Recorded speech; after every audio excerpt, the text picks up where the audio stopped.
हमारी सनातन वैदिक परंपरा का प्रारंभ गणेश पूजन से ही होता है। तो स्वाभाविक रूप से प्रथम दिन, ये कोई पूर्व योजना नहीं थी ऐसी कि हम गणेश चतुर्थी से ही शुरू करें, परंतु ये अपने आप ही योजना बन गई है कि गणेश चतुर्थी से कथा का प्रारंभ हुआ। सुनते जाइएगा, बहुत विशेष बात है। तो सर्वप्रथम देव पूजन में गणेश जी का पूजन किया जाता है। तो भागवत जी की कथा तो वैसे सब जगह ही शुभ होती है, लेकिन यहां प्रारंभ में ही श्री गणेश पूजन हो गया, गणेश चतुर्थी हो गई। फिर गणेश जी के पूजन के बाद प्रारंभ होता है शुभ कार्य का, तो फिर उसके बाद गुरु पूजन होना चाहिए। तो गुरु पूजन के रूप में ऋषि पंचमी आ गई, उस दिन ऋषियों का पूजन हो गया। फिर हमारे जो आयोजन है या हमारी जो व्यवस्था है, उसकी रक्षात्मक रूप से जो उसकी रक्षा करें उनका वंदन होना चाहिए। तो बलदेव छठ आ गई, श्री बलदेव जी महाराज हल मूसल लेकर के पूरी कथा की रक्षा कर रहे हैं।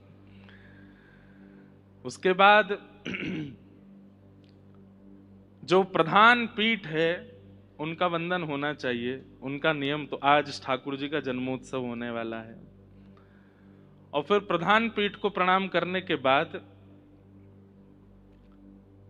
प्रधान भी एक नहीं होते, अनेक होते हैं ना।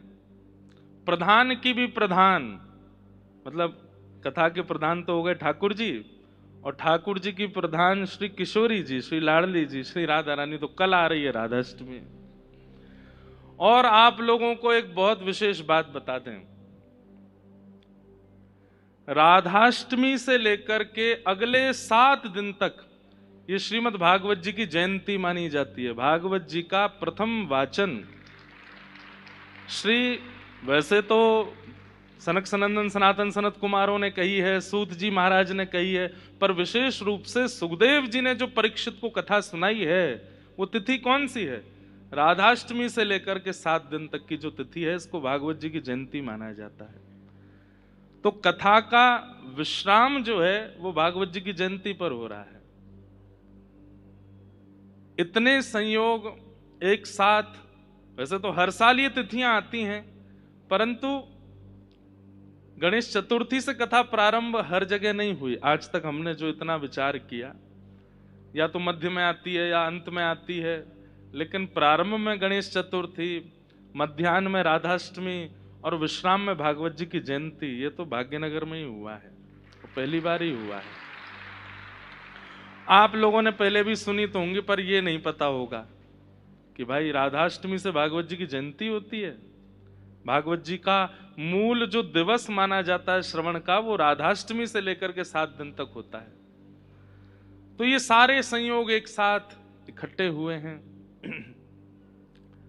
कथा तो खाटू श्याम जी में होनी थी, 2 महीने पहले तक भी वही व्यवस्थाएं चल रही थी, लेकिन खाटू श्याम जी बोले कि भैया हमारा मन कर रहा है कि हैदराबाद में हो। तो 2 महीना पहले सब कुछ हैदराबाद, और हैदराबाद में क्यों हो रही है? ताकि यहाँ के युवा और यहाँ के वैष्णवों को थोड़ी जागृति की जाए। खाटू श्याम जी तो जागृत हैं, वृंदावन तो जागृत है, बरसानो तो जागृत है, द्वारिका जागृत है, जगन्नाथपुरी जागृत है, बद्रीनाथ जागृत है। शायद ठाकुर जी यहां जागृति करना चाहते हैं, इसलिए वो कथा जो, और आज से नहीं 2 साल पहले से निश्चित थी कथा, पर अचानक 2 महीना पहले भाग्यनगर में हो गई, क्योंकि ठाकुर जी चाहते हैं कि यहाँ के वैष्णवों में जागरण हो, जागृति हो। जागृति किस बात की?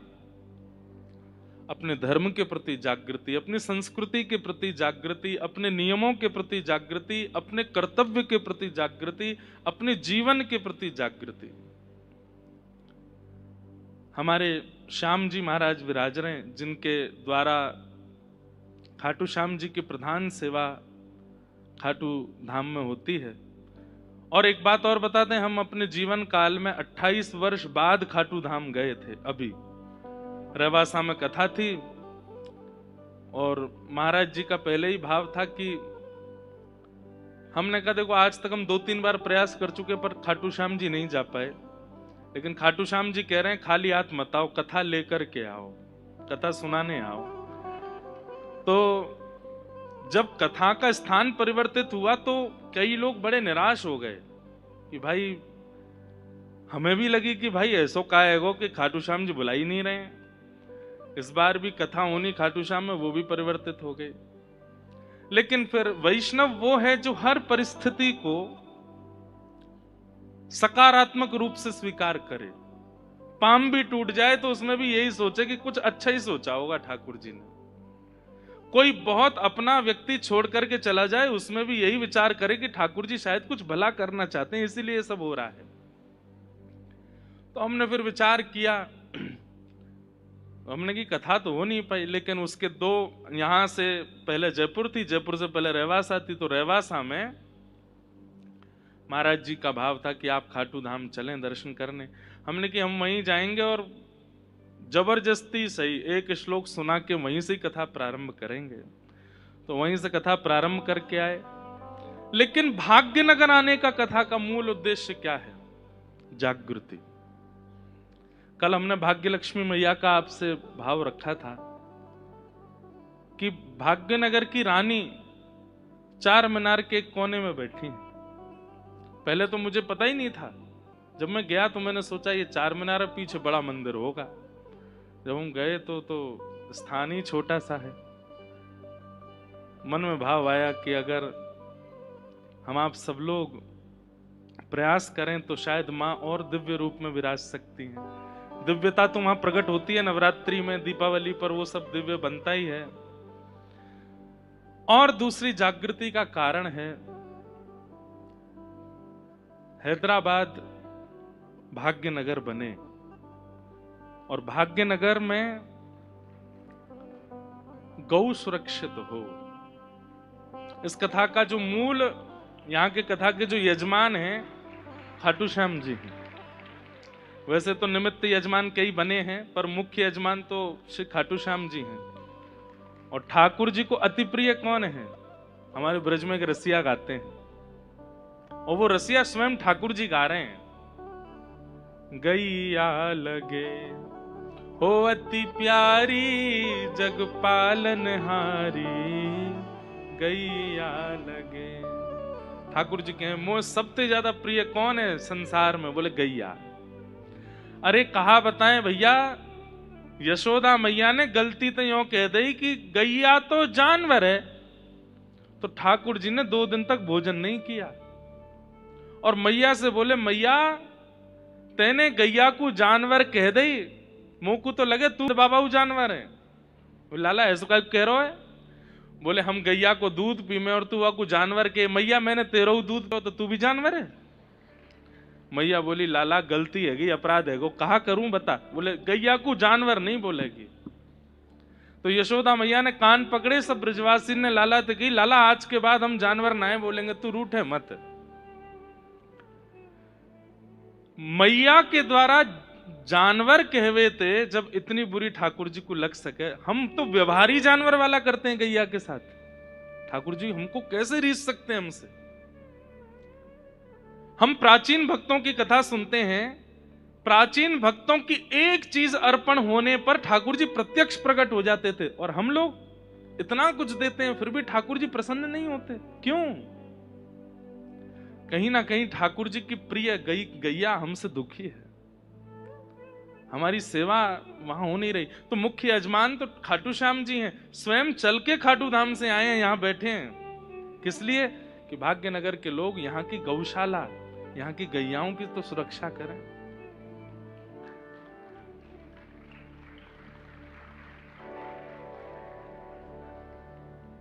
शिव मंदिर गौशाला है जिसके निमित्त ये कथा हो रही है। बताइए, एक तो हम यहाँ के आयोजकों को बहुत प्रसन्न है। यहाँ के आयोजकों से क्यों प्रसन्न है? सुनो, ताली बाद में बजाना, पहले सुनो, पहली ताली बजा देते हैं आप क्योंकि आज चौथा दिन है कथा का। हमको एक चीज के लिए भी ये नहीं कहा गया महाराज जी मंच से आप ऐसा कह दीजिए, इनका सम्मान कर दीजिए, इनको बुला लीजिए, इनका नाम बोल दीजिए। नहीं तो अधिकतर कथाओं में ये होता ही रहता है।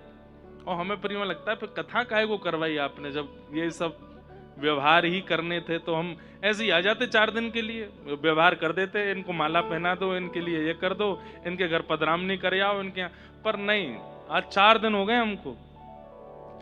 इनको पता है कि पिछले 3 महीना से महाराज जी घर भी नहीं गए हैं, तो आराम करें भाग्यनगर आके, तो कहीं हमको जाना नहीं, किसी से मिलना नहीं, कुछ। आज बस गए थे, आज 2-3 जगह गए थे, और आज बड़े संकोच में आकर के बोले महाराज जी एक निवेदन था। मैंने कहा बताइए। बोले कथा जो है ना वो गौशाला के निमित्त कराई जा रही है, क्योंकि हमारी गौशाला जो है वो लाखों के कर्जे में चल रही है। वैष्णव जन थोड़ा जागृत हो में, उसमें सेवा करें और वहां जाकर के थोड़े अपने अनुदान करें, जिससे। तो मैंने कहा आपने पहले दिन क्यों नहीं कहा? बोले हमें संकोच हो रहा था कि हम कैसे कहें, पर बहुत संकोच में कह रहे हैं कि थोड़ा सा आप बोल देंगे तो लोग बाग थोड़े जागृत होंगे। वहां जाकर के कोई ऐसा नहीं कि आप लोगों से ये कहा जाए कि इतने का दान करो, जितना बने उतना करो। हम तो एक बात कहते हैं भैया, व्यक्ति अपने जीवन को बहुत विशेष रूप से धर्ममय बना सकता है। आप लोग अपने जन्मदिन पर, अपने ब्याह महोत्सव पर, अपने घर के छोटे छोटे कार्यक्रमों पर लाखों खर्च कर देते हैं, डेकोरेशन करना, ये करना, वो करना। उससे अच्छा आप गौशाला में जाकर के गैया की पूरी सेवा कर दो, 2-4 गायों की सेवा कर दो, और इस भाव से नहीं कि वो जानवर हैं, लाचार हैं, इस भाव से कि हमारे ठाकुर जी को बहुत प्रिय हैं। इनकी सेवा करेंगे तो ठाकुर जी हमसे प्रसन्न रहेंगे। हम अपनी कथा में एक बात कहते हैं, जिसको गैया से डर लगता है, जैसे गैया सामने आती है तो डर के भागता है, तो जब वो ठाकुर जी के सामने आता है ठाकुर जी भी भागते हैं। क्यों? बोले तू मेरी गैया ते डरे, मैं तोते डरू। गैया गोबर से, गाय मूत्र से, गौ घृत से, गैया के दूध से कई लोग नाक बंद कर लेते हैं अपनी। ऐसे ही जब आप लोग ठाकुर जी के सामने जाते हैं, ठाकुर जी भी यूं ही मिलते हैं। बड़ी तो बदबू आ रही है, संसार के विषय में बदबू नहीं आई तुझे? हैं? पिज्जा पास्ता बर्गर में वो लहसुन प्याज की बदबू नहीं आई कभी? गोबर से बदबू आ रही है। ठाकुर जी को दुर्गंध। अब विदेश, कभी दुर्भाग्य से विदेश जाना हो तो देखो वहां पर क्या होता है, गौ मांस की दुर्गंध ऐसे ही आती रहती है। विदेश में सब अच्छा है, पर एक ही चीज बुरी है कि वहां कब कहां से दुर्गंध आ जाए। विदेश जब जाते हैं ना, हमें अपने पटका को ठाकुर जी को नित्य प्रसादी करते हैं कि हम खूब सारा इत्र लगा के जावे। फ्लाइट में जब भोजन सर्व होता है ना, उस समय बस यूं लगती है दिमाग फट जाएगा, क्या क्या खाते हैं लोग। और उस विदेश को जाने के लिए लोग लाखों रुपए खर्च करते हैं, लाखों रुपए इकट्ठे करते हैं। हम अपने खर्चे से नहीं जाते, हमको लोग बुलाते हैं तो जाते हैं। वहां पर सहजी दुर्गंध आती है, और वही दुर्गंध धीरे धीरे अब भारत में बढ़ती जा रही है। उससे दुर्गंध नहीं आई आपको कभी? भाग्यनगर के जब हम रास्ते से आते हैं तो कहीं हमको कुछ लटके हुए दिखते हैं, जीव जंतु, कहीं कुछ बन रहा है, कहीं कुछ बन रहा है। हमने परसों किसी से पूछा, जहां भी जाता हूं मैं पूछता हूं कि यहां पर स्पेशलिटी क्या है खाने की, तो अगर शुद्ध होता है तो मंगवा लेते हैं, नहीं तो फिर घर में ही बनवाते हैं, जिनके यहाँ रुकते हैं, भाई बना के खिलाओ। हमने पूछा भाग्यनगर में प्रसिद्ध क्या है? नाम सुनते ही मैंने कहा जय हो। बोले बिरयानी। मैंने कहा जय हो भैया, यहाँ पे प्रसिद्ध भोजन भी वो है जो बिना किसी जीव को मारे बनता ही नहीं है, और उसको लोग बना देते हैं मटर वटर डाल के, वैसा बनाते हैं। हमारे यहाँ बिरयानी नहीं बनती है, हमारे यहाँ तो महाप्रसाद बनता है। क्या बनता है? अगली बार कोई पूछे ना कि भाग्यनगर में क्या प्रसिद्ध है, तो कहते हैं महाप्रसाद। क्या प्रसिद्ध है? भात को महाप्रसाद बोलते हैं, चावल को महाप्रसाद बोलते हैं। तो ऐसा आपका भाग्यनगर है, यहां पर गौशाला है जिसका नाम शिव मंदिर गौशाला है, जो कि कट घरे जा रही गैयाओं को बचा करके 6 गायों से प्रारंभ हुआ, और आज 2500 गायों की वहां सेवा, 2500 गायों की सेवा वहां हो रही है। और बड़े निष्किंचन भाव से, कोई उसमें कोई, अभी भी आप कथा सुनकर के ही जाइए। हम तो अपनी कथा में कभी दान दक्षिणा की कोई बात करते नहीं, लेकिन भैया अगर ये गौशाला की गैया सब व्यवस्थित हो जाए तो आप लोग प्रयास कीजिएगा। और केवल एक ही गौशाला क्यों, भाग्यनगर में ढूंढिए, और कहाँ हैं ऐसे धर्म जागृति की, कहाँ कहाँ सेवाएं चल रही हैं, वहां वहां जाकर के अपने अनुदान किया कीजिए, अपने जन्मदिन पर अपने घर के सदस्यों के साथ में। और हम कह रहे हैं भैया केवल जन्मदिन तो साल में एक ही बार आता है, हर महीना की एक दिन, जैसे एकादशी करते हो, जैसे प्रदोष का व्रत करते हो, ऐसे ही एक व्रत और ले लीजिए, गौ सेवा का, गौ रक्षा का, धर्म रक्षा का, शास्त्र रक्षा का, नियम रक्षा का। तो आप सब लोग जरूर जरूर जाइए। और वहां शिव मंदिर गौशाला जो कि भाग्यनगर के पुराने शहर में है, 1996 मतलब हमारी जन्म वर्ष और गौशाला का भी प्रकट वर्ष एक ही है, हमारे बराबर की है गौशाला। वहां गौ सेवा चल रही है, आप लोग वहां जरूर ही अपने अपने भाव प्रस्तुत कीजिएगा।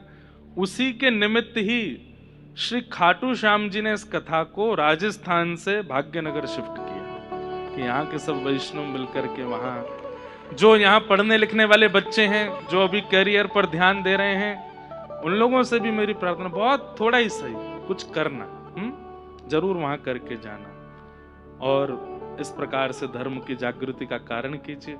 आज कथा में श्री ऋषि जी महाराज भी पधारे हैं, आप भी भागवत जी के वक्ता हैं और श्री हनुमान जी की कृपा से आप भी पर्चा बनाते हैं और लोगों के सन्मुख आते ही उनके सब भाव जो भी बालाजी आज्ञा करते हैं आप प्रकट कर देते हैं। ठाकुर जी खूब कृपा करें, आप ऐसी सनातन के धरोहर को आगे लेकर के चलें। हमारे पूज्य श्री मलुकपीठ वाले महाराज जी के आप कृपा पात्र हैं। महाराज जी भी अभी रवासा धाम में आपके विषय में कह रहे थे, आज आप पधारे, बहुत बहुत धन्यवाद। हमारे शीतल पांडे जी बैठे हैं, वो चुपके से धीमे से, सबसे पहले तो कथा का प्रस्ताव यही लेके आए थे हमारे पास। खाटू श्याम जी के ऐसे मधुर मधुर भजन गाते हैं, ये भले ही कितनी भी उम्र के हो जाएं रहेंगे लाला ही, छोटे से ही हैं। अच्छा देखिए, इनको देख करके हमने एक भाव रखा मन में। छोटा बालक गोदी में आता है ना, तो छोटा बालक जो बहुत प्यारा होता है उसको देख के लगता है ये कभी बड़ा ही नहीं हो, ये इतना ही रहे। ऐसे ही हमारे खाटू श्याम जी के गोद के लाला हैं ये। इनको ठाकुर जी कह रहे हैं तुम 100 साल के हो जाओगे तो भी लाला ही रहोगे। बहुत सुंदर आपका कंठ है। और बताने वाली बात तो नहीं, पर 2 महीना पहले आपने इस व्यास मंच से श्री वैष्णव दीक्षा प्राप्त की और इनका दीक्षा का नाम है श्रीनिवास रामानुज दास।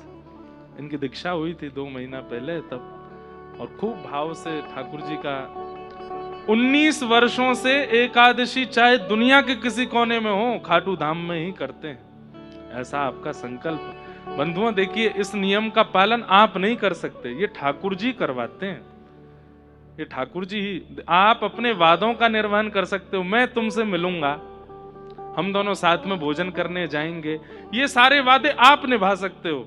लेकिन आपने कोई नियम ले लिया कि मैं हर महीने पूर्णिमा गिरिराज जी जाऊंगा, हर महीने की एकादशी खाटू धाम जाऊंगा, हर महीने की द्वादशी तिरुपति जाऊंगा, ऐसे नियम आप नहीं कर सकते, ये तो ठाकुर जी करवाते हैं। आपका इतना सुंदर नियम है। हमारे सब व्यवस्था प्रमुख, हम जिनके यहाँ रुके, अमित जी और सब हमारे भाई बंधुगण इतने बिल्कुल ऐसे हैं, सब लोग भाग्यनगर के लोग जो यहाँ कथा में सहयोग कर रहे हैं, छुप करके रहने वाले, अपना ज्यादा प्रकाश प्रचार नहीं चाहते। हम चाहते हैं कि दुनिया में हमारी कहीं भी कथा हो, हमको ऐसे ही लोग मिलें जो ज्यादा अपना प्रचार और प्रकाश नहीं चाहते। कई लोग इनसे नाराज घूम रहे हैं, कई लोग इनको गालियां भी दे रहे हैं कि हमको महाराज जी से मिलने नहीं दे रहे हो। पर बात यह है कि मैं अभी तप करने बैठ गया हूं।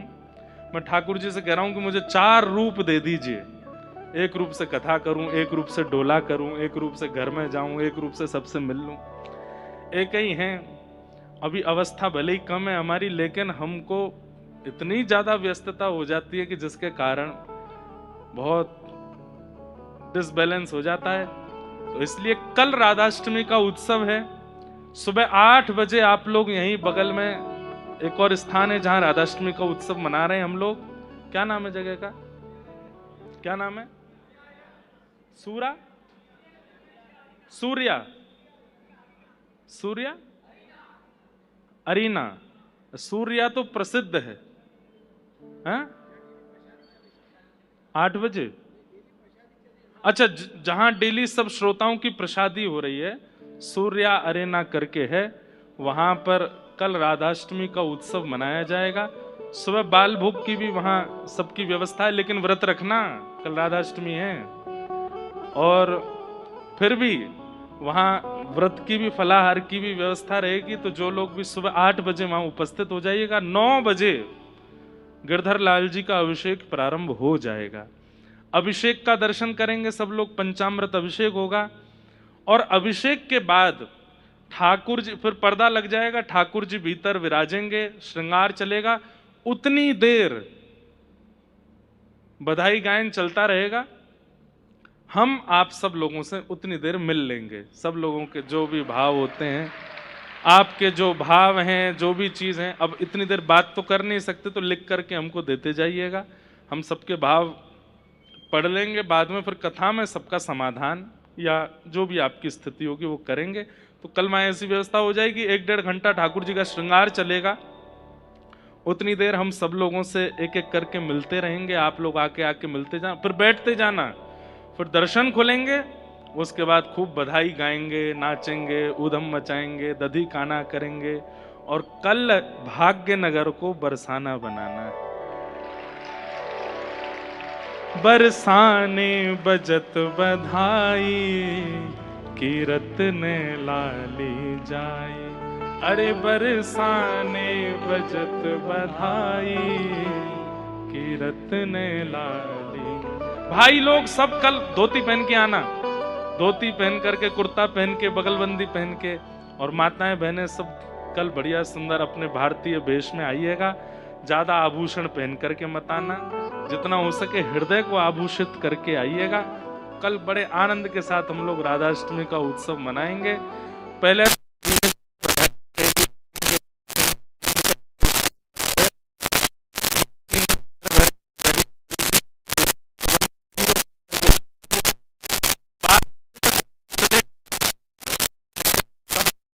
जाइएगा, स्नान ध्यान करके फिर 5 बजे, सॉरी 5 तो मैं आता हूँ 3 बजे यहाँ आ जाइएगा। देखो एक बात बोलूं, मैं रोज आना चाहता हूँ 4-4:30 के बीच में, पर इतना ट्रैफिक रहता है आपके भाग्यनगर में, रोज कहीं फंस जाते हैं, कहीं जाम लग जाता है, कहीं कुछ हो जाता है, इसलिए हमको बहुत देरी हो जाती है। उसके लिए हम क्षमा प्रार्थी हैं, पर आप सब लोग अपने समय से आ जाइएगा। फिर श्री किशोरी जी के प्रादुर्भाव की कथा कल कथा में सुनाएंगे, कैसे हमारी लाडली जी प्रकट हुई, कैसे आज जन्मोत्सव और कल नंदोत्सव और राधाष्टमी उत्सव दोनों साथ में, सुबह भी और शाम को भी कथा में कल मनाया जाएगा। रविवार है, सबकी छुट्टी है। जिन जिन जगह आप लोगों की मीटिंग फिक्स है, सब कैंसिल कर देना, कल कुछ नहीं करना है। कल को दिन तो किशोरी जी पर न्यौछावर करना है, बस ऐसे भाव से कल कथा होगी। अभी हमारे भाग्यनगर के आए थे टी राजा जी, उनके भाव से खूब भाग्यनगर में सनातन का खूब अवलंब हुआ है, खूब आगे बढ़ा है। उनको भी बहुत बहुत शुभकामना। आइए आज के कथा क्रम में हम लोग प्रवेश करते हैं। बोलो वृंदावन बिहारी लाल की। कल हम लोग श्रवण कर रहे थे कि जल्दी जल्दी हमने सब भाव पूरे किए थे। देवभूति माता के यहां पर भगवान कपिल रूप में प्रकट हुए हैं। ब्रह्मा जी की छाया से एक पुत्र प्रकट हुए जिनका नाम हुआ कर्दम ऋषि। क्या नाम हुआ? विश्व में सबसे पहला विमान बनाने वाले ये ऋषि थे जिनका नाम था कर्दम ऋषि।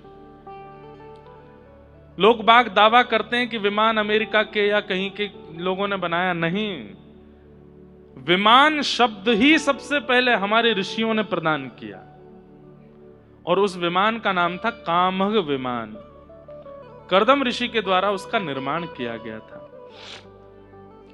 कर्दम ऋषि ने अनेक वर्षों तक तपस्या की, और तपस्या के बाद जब ठाकुर जी उनसे प्रसन्न होकर के प्रकट हुए और बोले कि वरदान मांगो, क्या चाहिए, तो कर्दम ऋषि वरदान मांगते हैं। क्या मांग रहे हैं कि तथा सचाहम परिवोढुकाम समानशीलां ग्रहमेदुधेनुम् उपेयवान् मूलमशेषमूलम्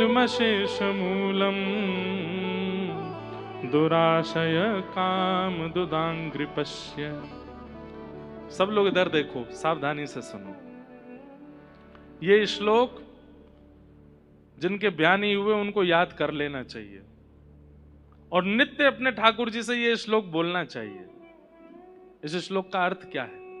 जब ठाकुर जी प्रकट होकर के करदम ऋषि से बोले कि वरदान मांगो, तो करदम ऋषि कहते हैं, नाथ मेरे अनेक वर्षों की तपस्या का केवल एक फल मुझको दे दीजिए। क्या?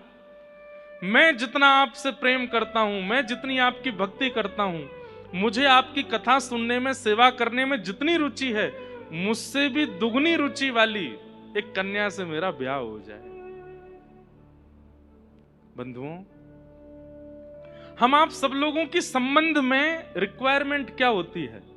हम किससे संबंध बनाते हैं? जो रूपवान हो, जो धनवान हो, जो कहीं ना कहीं ऐश्वर्यवान हो, कीर्तिवान हो।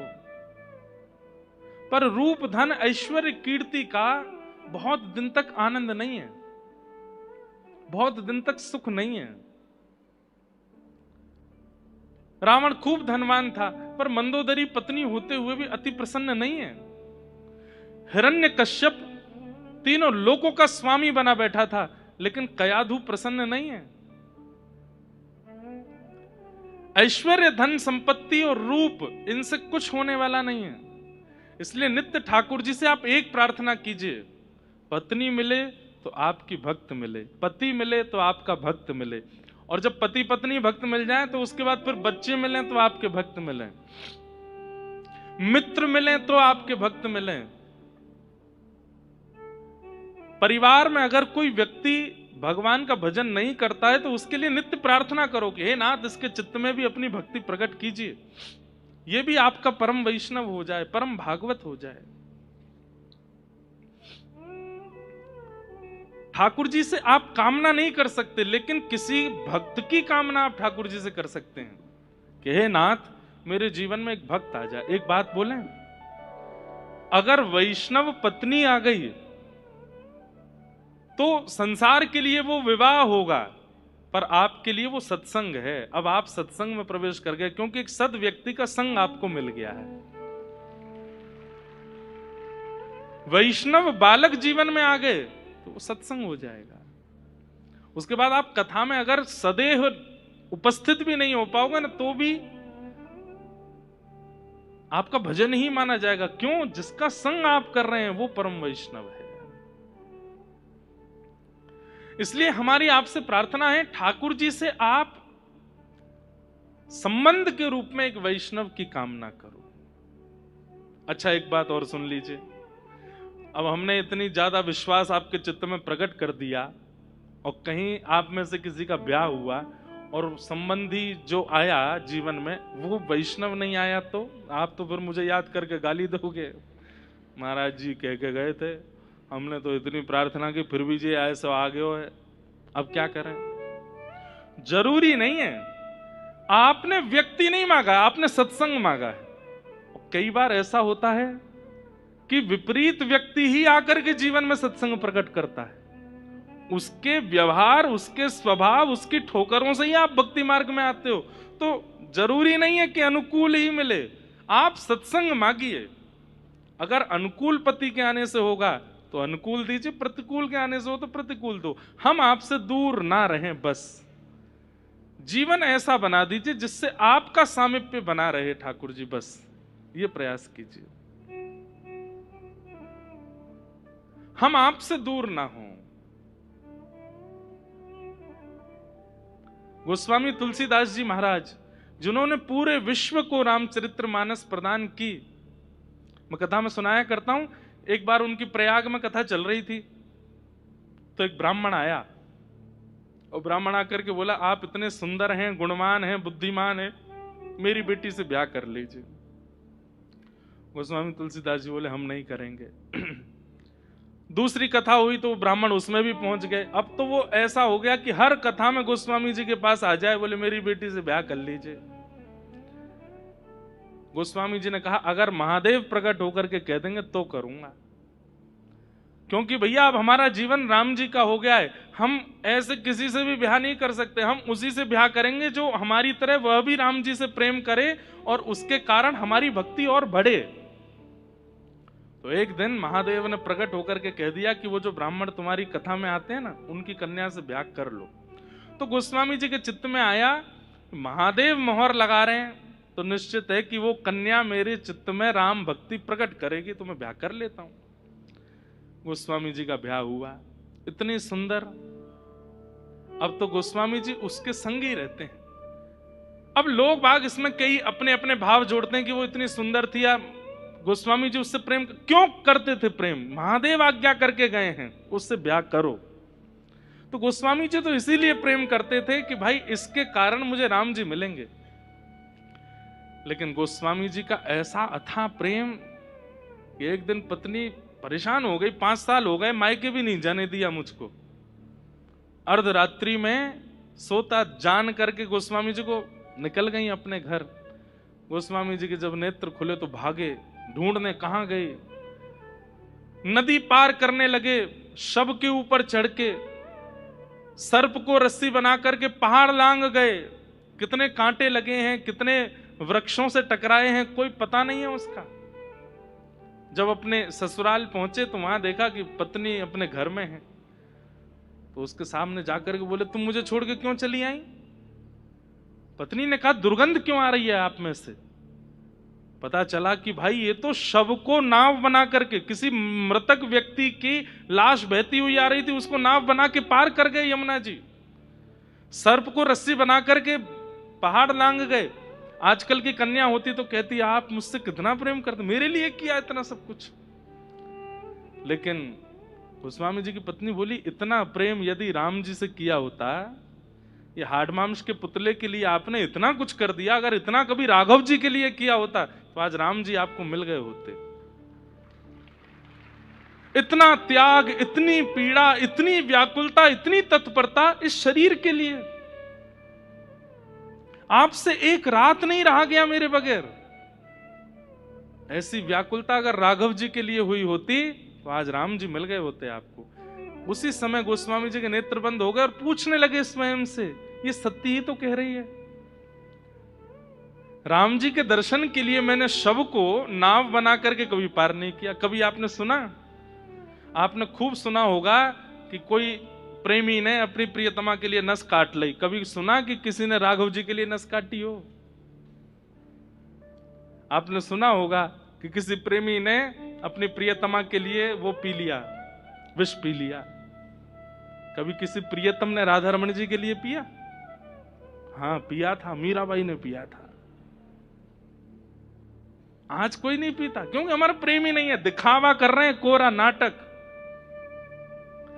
पीना मत, कहीं सोचने लगो कि लो महाराज जी भाग्यनगर से ही पहला कैंडिडेट आएगा। ऐसा नहीं, विचार की बात है। ऐसा प्रेम हमारा है नहीं। हम क्या करते हैं ठाकुर जी के लिए?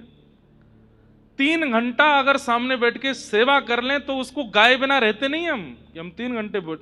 आप कभी अपने प्रियतम से या प्रियतमा से जो प्रेम प्रकट करते उसको गाते हैं? ठाकुर जी की सेवा क्यों गा देते हैं? क्योंकि वो प्रेम है ही नहीं। और पत्नी के कारण गोस्वामी जी उसी समय सब छोड़ करके तुलसीदास बन गए और मिले राघव जी उनको। तो अब पत्नी अनुकूल नहीं थी, लेकिन क्योंकि महादेव जानते हैं कि जब प्रतिकूल पत्नी आएगी और वह आकर के इनको ऐसे फटकारेगी तभी राम जी मिलेंगे। तो जरूरी नहीं है कि अनुकूल मिलेगा तो ही भगवत प्राप्ति होगी। कई बार प्रतिकूल के मिलने से भगवत प्राप्ति होती है। महाराष्ट्र में एक संत हुए श्री तुकाराम जी महाराज। तुकाराम जी महाराज के गांव में एक लड़के के पीछे पूरा परिवार पड़ गया, शादी करो शादी करो। तो उस लड़के ने कहा अगर तुकाराम जी बोल देंगे तो कर लूंगा। क्योंकि तुकाराम जी की जो पत्नी थी बहुत उल्टे दिमाग वाली थी। तो उस लड़के ने कहा तुकाराम जी कभी नहीं कहेंगे कि तू ब्याह कर, भाई खुद जला हुआ व्यक्ति दूसरे को क्यों जलाएगा। तो उसने घर वालों से कहा तुकाराम जी से बुलवा दो, अगर वो बोल देंगे तो मैं ब्याह कर लूंगा। घर वाले सब गए, तुकाराम जी हमारा बेटा कहता है कि आप कह दोगे तो वो ब्याह करेगा। बेटा बड़ा प्रसन्न, बोले ये कभी नहीं कहेंगे। खुद इनकी पत्नी, पूरा गांव जानता है कि वो भरे चौराहे पे पीट देती है, कभी कभी इनको सुना देती है।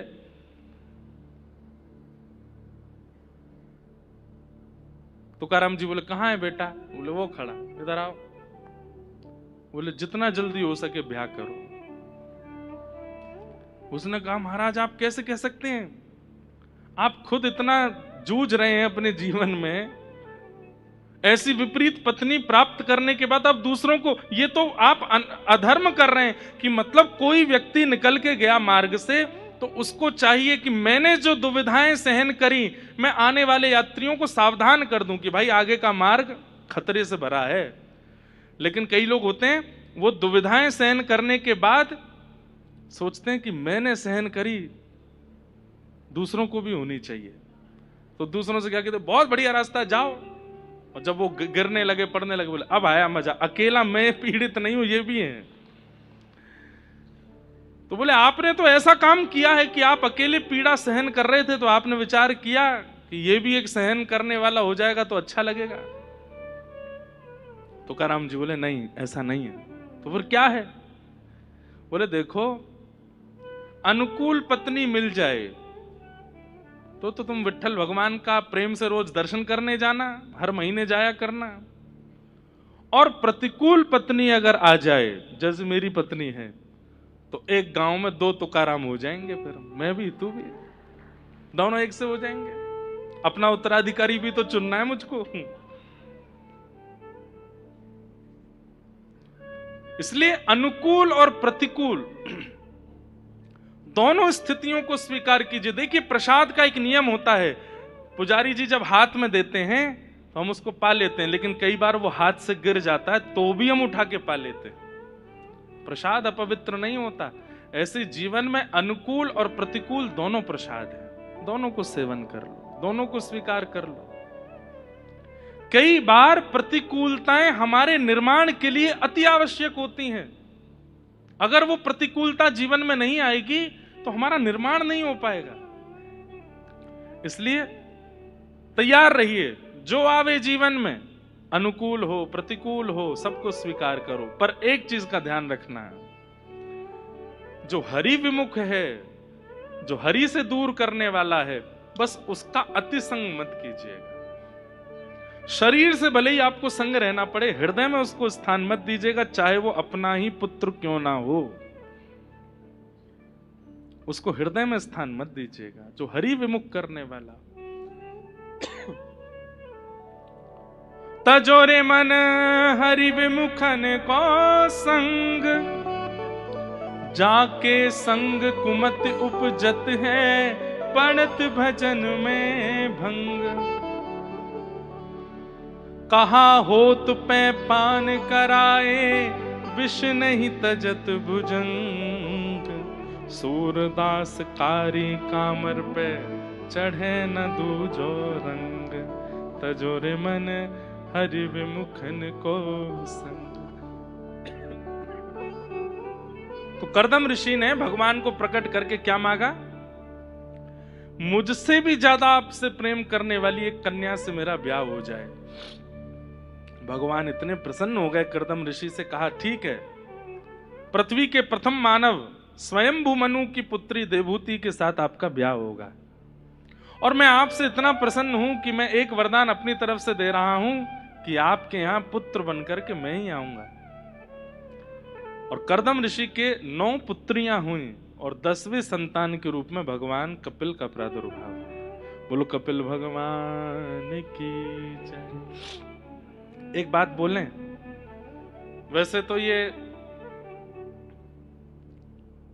मेरे मन का भाव है, अनेक भक्तों के चरित्र पढ़ने के बाद, भागवत जी की 10 वर्ष सेवा करने के बाद एक चीज समझ में आई, ठाकुर जी से कुछ मांगो चाहे मत मांगो, ठाकुर जी पूरा करें ना करें ये उनकी इच्छा है। पर जिस किसी ने भी ठाकुर जी को संतान रूप में मांगा है ना, ठाकुर जी किसी ना किसी रूप में आते जरूर है। कितनों को देखा मैंने। इसलिए पहले तो ब्याह से पहले पति अनुकूल मांग लीजिए, पत्नी अनुकूल मांग, पति पत्नी अगर विपरीत मिल जाए तो कम से कम संतान की कामना तो करो कि हे नाथ आप ही आइए, कोई संसारी जीव ना आवे, आप ही पधारो। और फिर ठाकुर जी आएंगे तो उसके लिए जैसी पवित्रता होनी चाहिए उसका मां निर्वहन करे। व्यास मंच पर बैठ करके हम कह रहे हैं तो हो सकता है वाणी सत्य हो जाए, ठाकुर जी आएंगे। और ठाकुर जी नहीं आएंगे तो अपने किसी अंश को ही बालक बना करके भेजेंगे। ठाकुर जी से अन्य किसी कामना को करोगे शायद पूरी ना हो, लेकिन संतान की कामना से अगर भगवत भाव मांगा जाए कि हे नाथ अब मैं गृहस्थ आश्रम में आ चुका हूं या आ चुकी हूं, संतान आप ही बन के आइएगा और किसी को नहीं। उसके लिए जो मेरा भजन, मेरा साधन, मेरी सेवा, मेरी कथा, मेरी परिक्रमा, अब सब केवल एक चीज के लिए कि आप पधारो। आप देखिएगा ठाकुर जी ही आएंगे, ठाकुर जी ही कृपा करेंगे। कितनों के लिए आए हैं ठाकुर जी।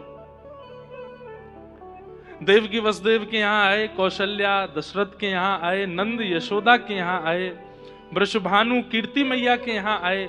आप कहोगे तो द्वापर की बात, तो कलयुग में आ जाओ, जगन्नाथ मिश्र और सची मैया उनके यहां वही श्री कृष्ण चैतन्य महाप्रभु के रूप में आए। ठाकुर जी ही आए और आते ही हैं ठाकुर जी। तो इस कामना से अपना जीवन यापन किया जाए। आप कहोगे कि हमारे तो ब्याह भी हो गए, बालक भी हो गए, अब क्या करें? अब क्या करें? अब तो सब हो गया कोटा पूरा। कुछ नहीं, अब तो एक ही कामना करो कि हे नाथ हमारा काल आप ही बन के आइएगा, यमराज को मत भेजिएगा। ये मांग लो।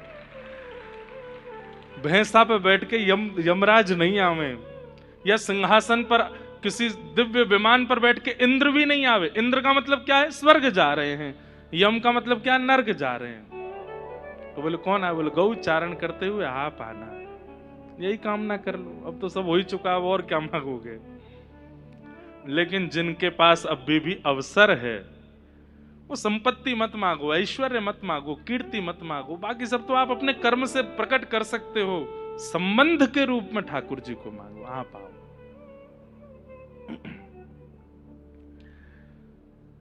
तो कर्दम ऋषि और देवहूति माता के यहां भगवान कपिल प्रकट हुए। कपिल भगवान की बाल अवस्था का ज्यादा वर्णन नहीं है, आप धीरे धीरे बड़े होने लगे। कर्दम ऋषि तो तपस्या के लिए वन में चले गए।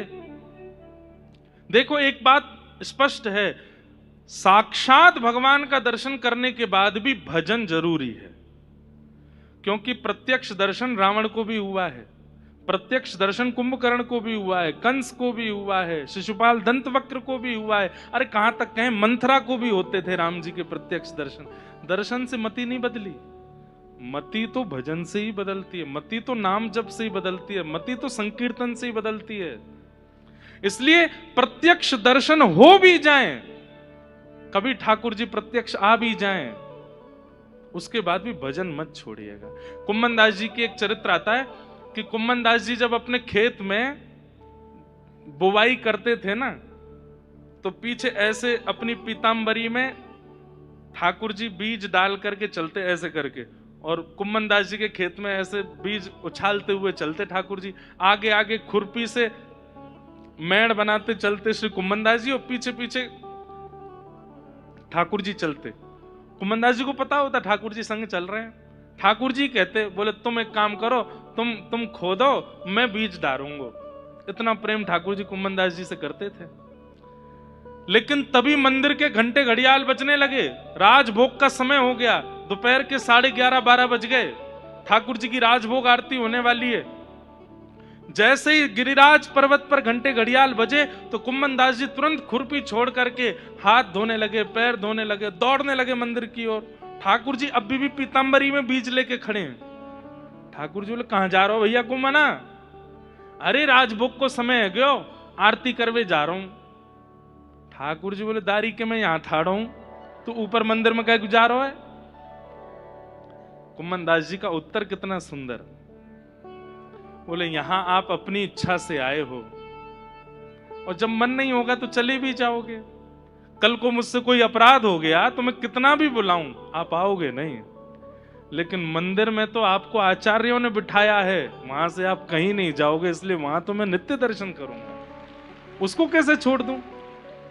इसलिए भजन, नाम जप और कथा ये तो कभी नहीं छोड़नी है, क्योंकि प्रत्यक्ष दर्शन के बाद भी कभी कभी मति परिवर्तित नहीं होती, चित्त परिवर्तन नहीं होता, पर कथा से चित्त परिवर्तन होता है, कथा से उसमें लाभ जरूर मिलता है। हमारे पूज्य श्री अनंत दास जी महाराज पधारे हैं, जिन्हें लोग फ्लाइट बाबा के नाम से भी जानते हैं। ऐसे महाराज जी को बहुत बहुत वंदन, बहुत बहुत स्वागत।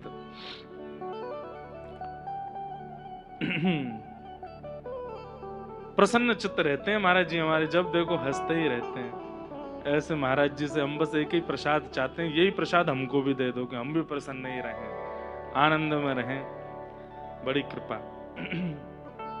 तो हम क्या बता रहे थे कि प्रत्यक्ष ठाकुर जी के प्राप्त होने के बाद भी भजन नहीं छोड़ना है।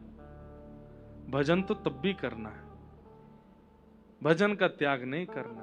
और ये बात हमने कहां से सीखी? कपिल भगवान के अवतरण से। करदम ऋषि के यहां साक्षात भगवान का जन्म हुआ है, लेकिन फिर भी करदम ऋषि वन में गए हैं भजन के लिए। देवभूति माता सामने बैठी हैं और देवभूति माता कहती है मेरे कुछ संशय हैं, आप समाधान कर दीजिए।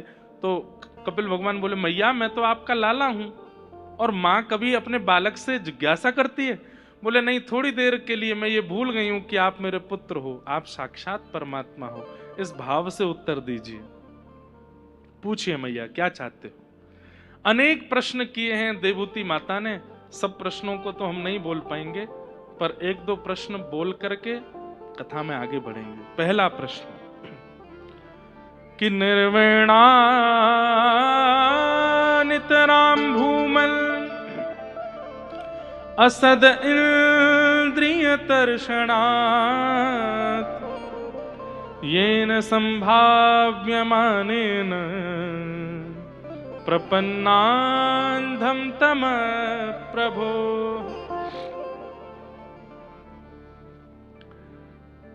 क्या प्रश्न है? सब लोग इधर देखो, ध्यान से सुनो। हे नाथ, हम अपनी इंद्रियों की इच्छा पूरी करते करते हार चुकी हैं, पर हमारी इच्छाएं पूरी नहीं होती। जीव को कितना भी खिला दो, जीव की इच्छा पूरी हो जाती है? नहीं होती। आज आपने कुछ खिलाया तो 2 दिन बाद फिर इच्छा प्रकट होती है। नेत्रों को कितना भी कुछ दिखा दो, पर इन नेत्रों की इच्छा कभी पूरी नहीं होती। त्वचा को कितना भी स्पर्श करा लो, पर यह त्वचा स्पर्श से कभी मुक्त नहीं होती। प्रश्न यह है कि इन इंद्रियों की इच्छा पूरी करने की वजह से हम पाप के भागी बनते जा रहे हैं। पाप क्या है? इंद्रिय इच्छा पूरी को ही पाप कहते हैं। अतीत में जब इंद्रियों की इच्छाएं प्रगाढ़ हो जाती हैं और उन इच्छाओं के आगे आप स्वयं को रोक नहीं पाते, उन इच्छाओं की पूर्ति में चले जाते हैं, वही तो फिर पाप बन जाता है।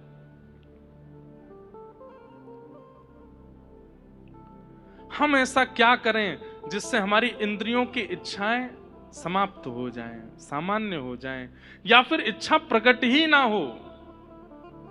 यह प्रश्न है देवभूति माता का।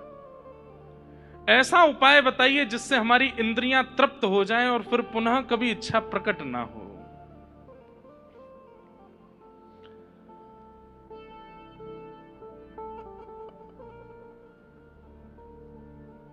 कालो न याता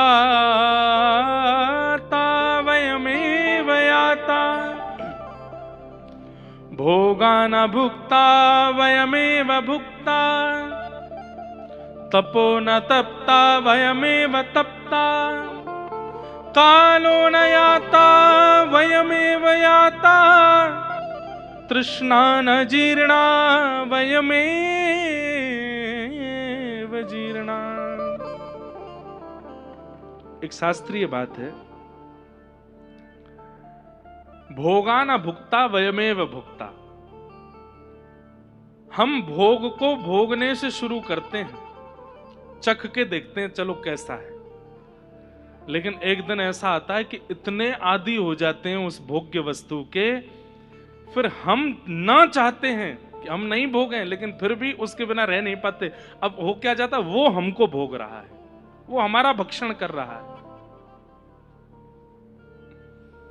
जो लोग पीला पानी पीते हैं वो पहली बार चखने के लिए ही पीते हैं, दोस्त वस्त कह रहे हैं पी लो, एक बार चख के तो देखो कैसा है। लेकिन कुछ समय बाद जब चखते चखते चखते, आपने तो चखा था उसको, लेकिन उसने आपको पसंद कर लिया। अब क्या होता है, आप चाहते नहीं है, पत्नी परेशान है, बच्चे परेशान है, परिवार के लोग परेशान बैठे हैं कि भैया बहुत बुरा कर दिया, जीवन बर्बाद कर लिया अपना पूरा।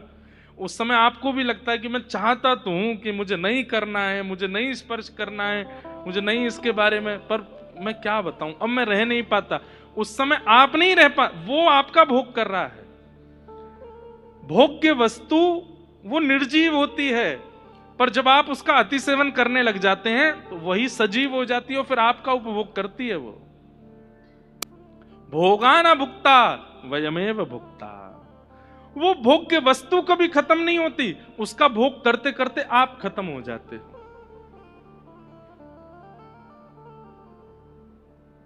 तीन इंच की सिगरेट और 3 मन की काया, बताओ कौन बलवान, कौन ज्यादा बलवान है? 80 किलो के आप बलवान हो या 3 ग्राम की 30 ग्राम की सिगरेट बलवान है? कौन बलवान है? बता दो। 80 किलो के आप, देखने में तो आप ही बलवान हो, परंतु आप आदी हो उसके, इसलिए वो बलवान है।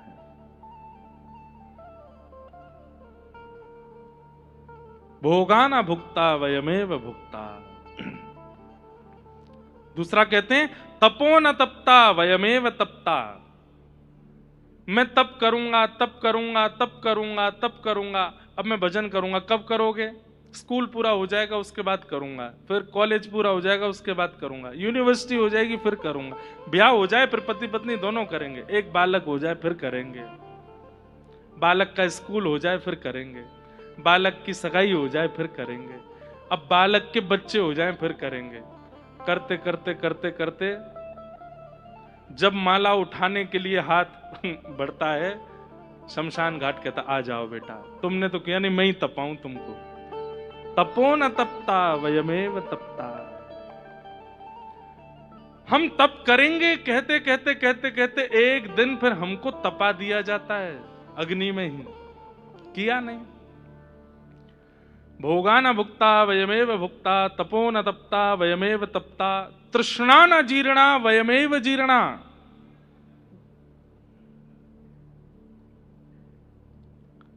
हमारी इच्छा कभी पूरी नहीं होती, हमारी इच्छा कभी बुढ़ी नहीं होती।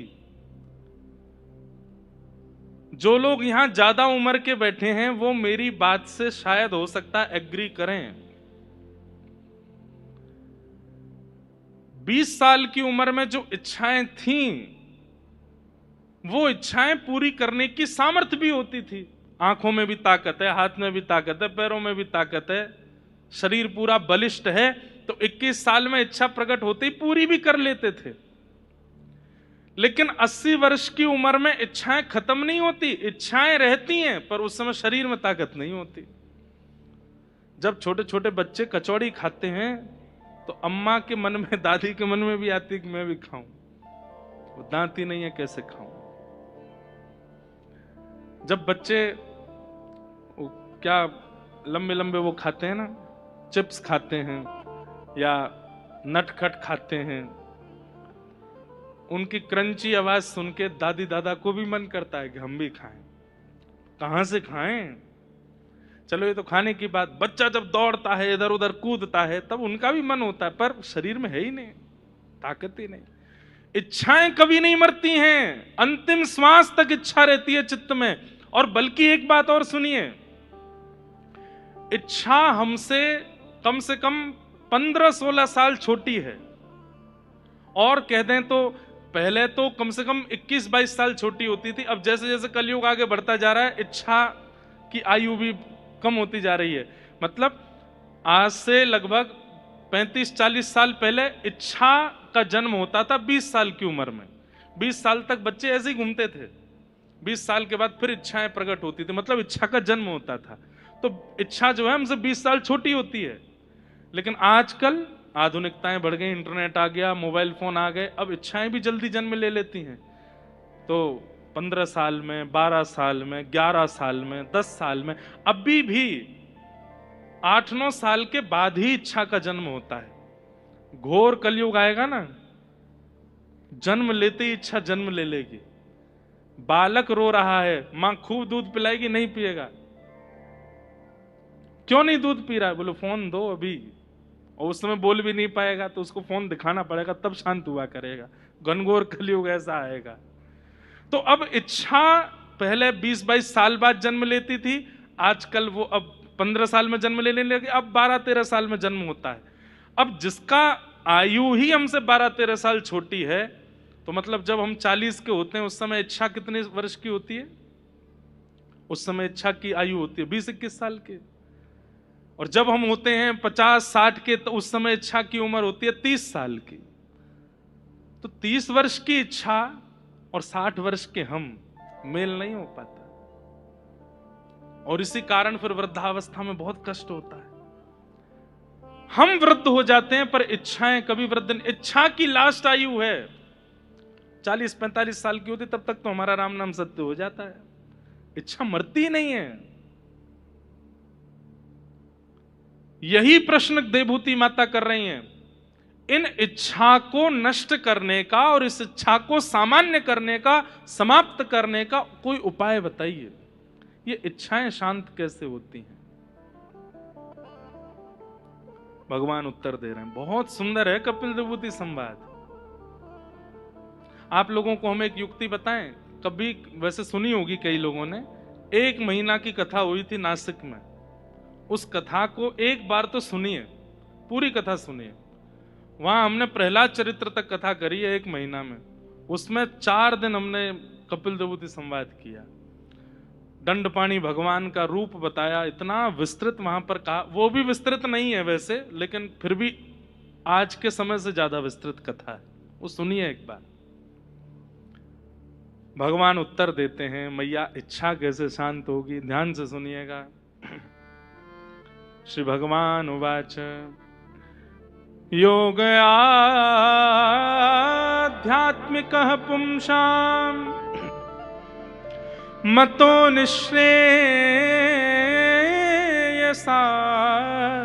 मे अत्यन्तो परितीर्यत्र दुःखस्य च सुखस्य च। भगवान कह रहे हैं मैया, इच्छा को शांत करने का एक ही उपाय है। क्या? वातावरण, एनवायरमेंट, संगति जैसा होगा वैसी इच्छाएं होती चली जाती। एक बार एक संत जा रहे थे रास्ते से, तो इतने में ही देखा कि पेड़ पर एक तोता बैठा है। तोता लोगों की बातें रिपीट करता है, तो वो बोला काटो, मारो, झपटो, छीनो, चिल्ला रहा था आकाश से। तो संत ने देख करके बोले कि ये कैसे बोल रहा है। तभी उन्हें पता चला कि यहाँ पर चोर चकारे और डकैत रहते हैं, वो रात भर यही चिल्लाते हैं, काटो, मारो, पीटो, छीनो, झपटो। तोता सीख गया। वही तोता जब संत लेकर के गए, अपने आश्रम पर रखा, तो 1-2 महीने जब व्यतीत हो गए, तो वही जिसको देखता है उसको बोलता, हरे राम बोलो, हरे कृष्ण बोलो, हरि बोल बोलो, राम राम बोलो। संत ने समझ लिया कि भैया संगति का असर देखो। ये तोता है, ये जानता नहीं है, लेकिन दुर्जनों के साथ रहा तो मारो, छीनो, झपटो, ये सब बोलता रहा। और जब संतों के संग में आया तो फिर क्या बोलता है। संगति। ठाकुर जी कह रहे हैं इच्छाओं को आप भजन के बल से शांत करना चाहते हो। एक बार बंबई में कथा हो रही थी मेरी, तो एक व्यक्ति आया, उसने ऐसा विचित्र सवाल किया, बोले महाराज जी मुझसे आंख बंद करके नाम जप नहीं होता, मैं आंख खोल के नाम जप करता हूं। मैंने कहा इसमें कोई बुराई नहीं है, अच्छी बात है, ठाकुर जी को देखते हुए नाम जप करना चाहिए, पर आंख बंद करके थोड़ा ध्यान ज्यादा लग जाता है। तो बोला नहीं महाराज जी, मैं आंख बंद करके जब नाम जप करता हूं तो मुझे अप्सराएं दिखाई देती हैं मुझे परियां दिखाई देती हैं और फिर मेरा भजन छूट जाता है। मैंने कहा सुन, तू आंख खोल के ही कर भैया, मत करे आंख बंद। क्यों? भजन से कई बार इच्छाओं पर वश नहीं हो सकता। नाम जप करना, भजन करना, तिलक नित्य लगाना, ये सब आवश्यक है, पर अपनी इच्छाओं को समाप्त करने के लिए या अपने वश में लाने के लिए संगति सुधारना बहुत जरूरी है। आप एक बात सुनिएगा, केवल व्यक्ति के साथ मित्रता को ही संगति नहीं कहते हैं। सुबह उठने से लेकर के रात्रि तक आप जो कुछ भी करते हैं सब कुछ संगति के अंतर्गत आता है। कहां तक है? वस्त्र भी संगति में आते हैं, भोजन भी संगति में आता है, सब कुछ संगति के अंदर। आप कपड़े पहनते, कपड़ों से भी आपके मन पर प्रभाव पड़ता है। अब एक बात सुनिएगा हमारी, पैंट जीन्स पहनने वाला अगर गलत काम करे, लोग कहते हैं करने दो, पर वही कोई धोती पहनने वाला गलत काम करे तो लोग हो ये कैसे कर सकते हैं? क्यों? अरे इन्होंने वस्त्र ऐसे पहने हुए हैं, इस वस्त्र से इनके मन पर त्याग की भावना आनी चाहिए या इनके मन पर कंट्रोल की भावना आनी चाहिए। ये ऐसे काम कैसे कर सकते हैं? वस्त्र का भी प्रभाव होता है आपके चित्त पर, वस्त्र का प्रभाव होता है, अन्न का प्रभाव होता है, जल का प्रभाव होता है, शब्दों का प्रभाव होता है। आप कैसे शब्द सुनते हो, कैसे बोलते हो, इसलिए सब कुछ सुधारने की आवश्यकता है। आप स्वयं विचार करके देख लीजिएगा, जिस दिन आप भारतीय वेशभूषा पहनते हैं उस दिन आपके मन में विकार कम उत्पन्न होते हैं। आजकल तो उसकी भी हम लोगों ने जो है मटिया मेट कर रखी है, भारतीय आवरण को भी डिजाइनिंग पहनते हैं, डिजाइनर से बनवा के पहनते हैं। हम जैसी बगलबंदी पहनते हैं तो यहाँ एक तनी, इधर एक तनी, इधर अंदर एक है, यहाँ एक है। अब ऐसी बगलबंदी भी डिजाइनर पहनते हैं लोग। उसने कि महाराज जी की 2 हैं, हमारी 8 लगाओ, तो यहाँ से यहाँ तक तनी तनी है उनमें। एक पहन के आया था मेरे पास, बोल महाराज जी मैं भी आपके लिए बनाऊंगा। मैं दिखाई कैसी है, तो देखी तो यहाँ अंदर से उसका शरीर दिख रहा था। मैंने कि ये क्या है, शरीर क्यों? बोले ये डिजाइन थोड़ी सी बना दी। मैंने कि भाई वस्त्रों को तो कम से कम ऐसा रहने दो कि उसमें डिजाइन ना हो। जटाएं डिजाइन की रखते हैं लोग, तिलक भी डिजाइनिंग वाला। जैसे दीक्षा लेने के बाद एक व्यक्ति मुझसे बोला महाराज जी ऐसे श्वेत लगाना है, नीचे आसन धरना है, इसको मैं थोड़ा और मॉडिफाई करूं। मैंने कि ये भैया तिलक है, ये गुरु द्वारा दिया हुआ एक ये स्वरूप है, ठाकुर जी हैं साक्षात, इनको काय को डिजाइनर बना रहे हो?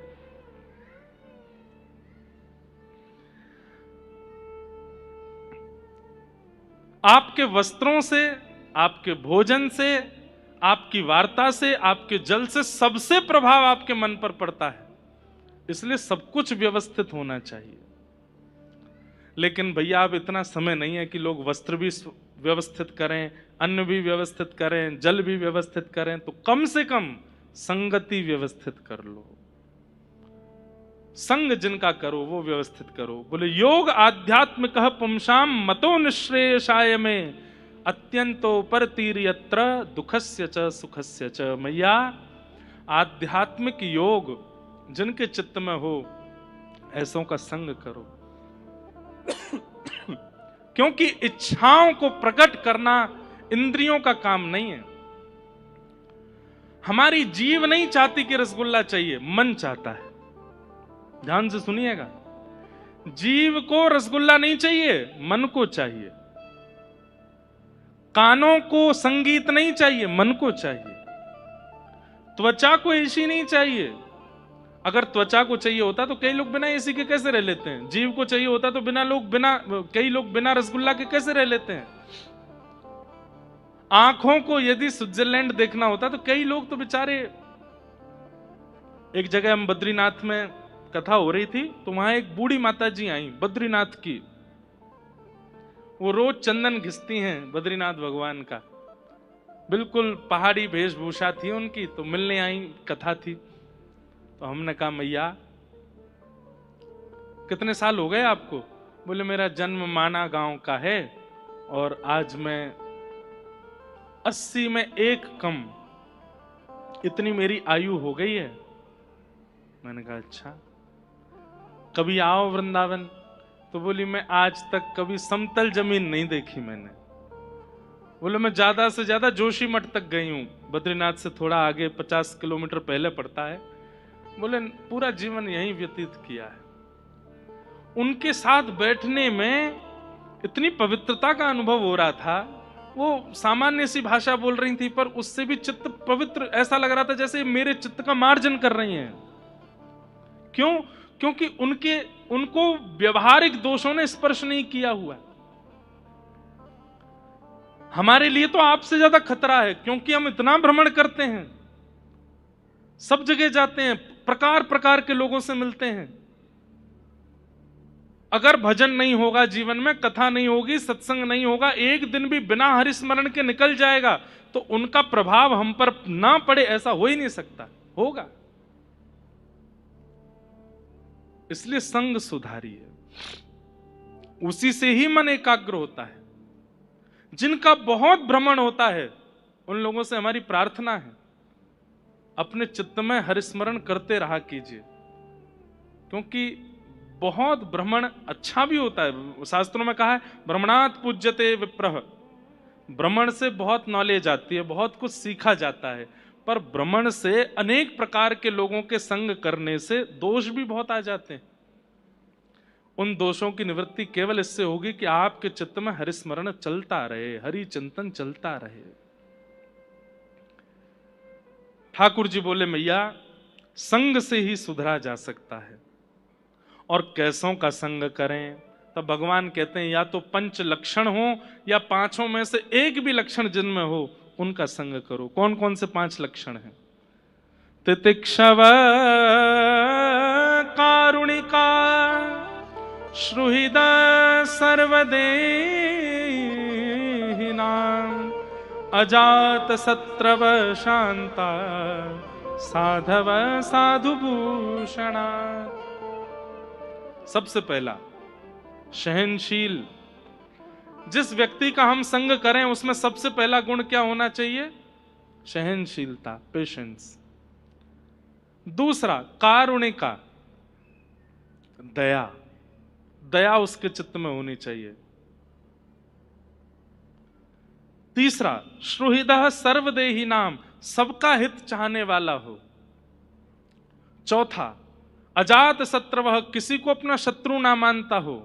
और पांचवा शांता, कम बोलने वाला हो। ये 5 लक्षण जिसमें हो मैया उसका संग करना चाहिए। आप में से कोई मिला है जिसके अंदर ये 5 लक्षण हो? नहीं मिला ना कभी? सहनशील व्यक्ति देखा है कभी? दयावान व्यक्ति देखा है कभी? करुणा करने वाला व्यक्ति देखा है? किसी को अपना शत्रु ना मानने वाला व्यक्ति देखा है? बहुत कम बोलने वाला व्यक्ति देखा है? क्यों? क्योंकि हम खुद नहीं हैं, दूसरे में कहां से देखें?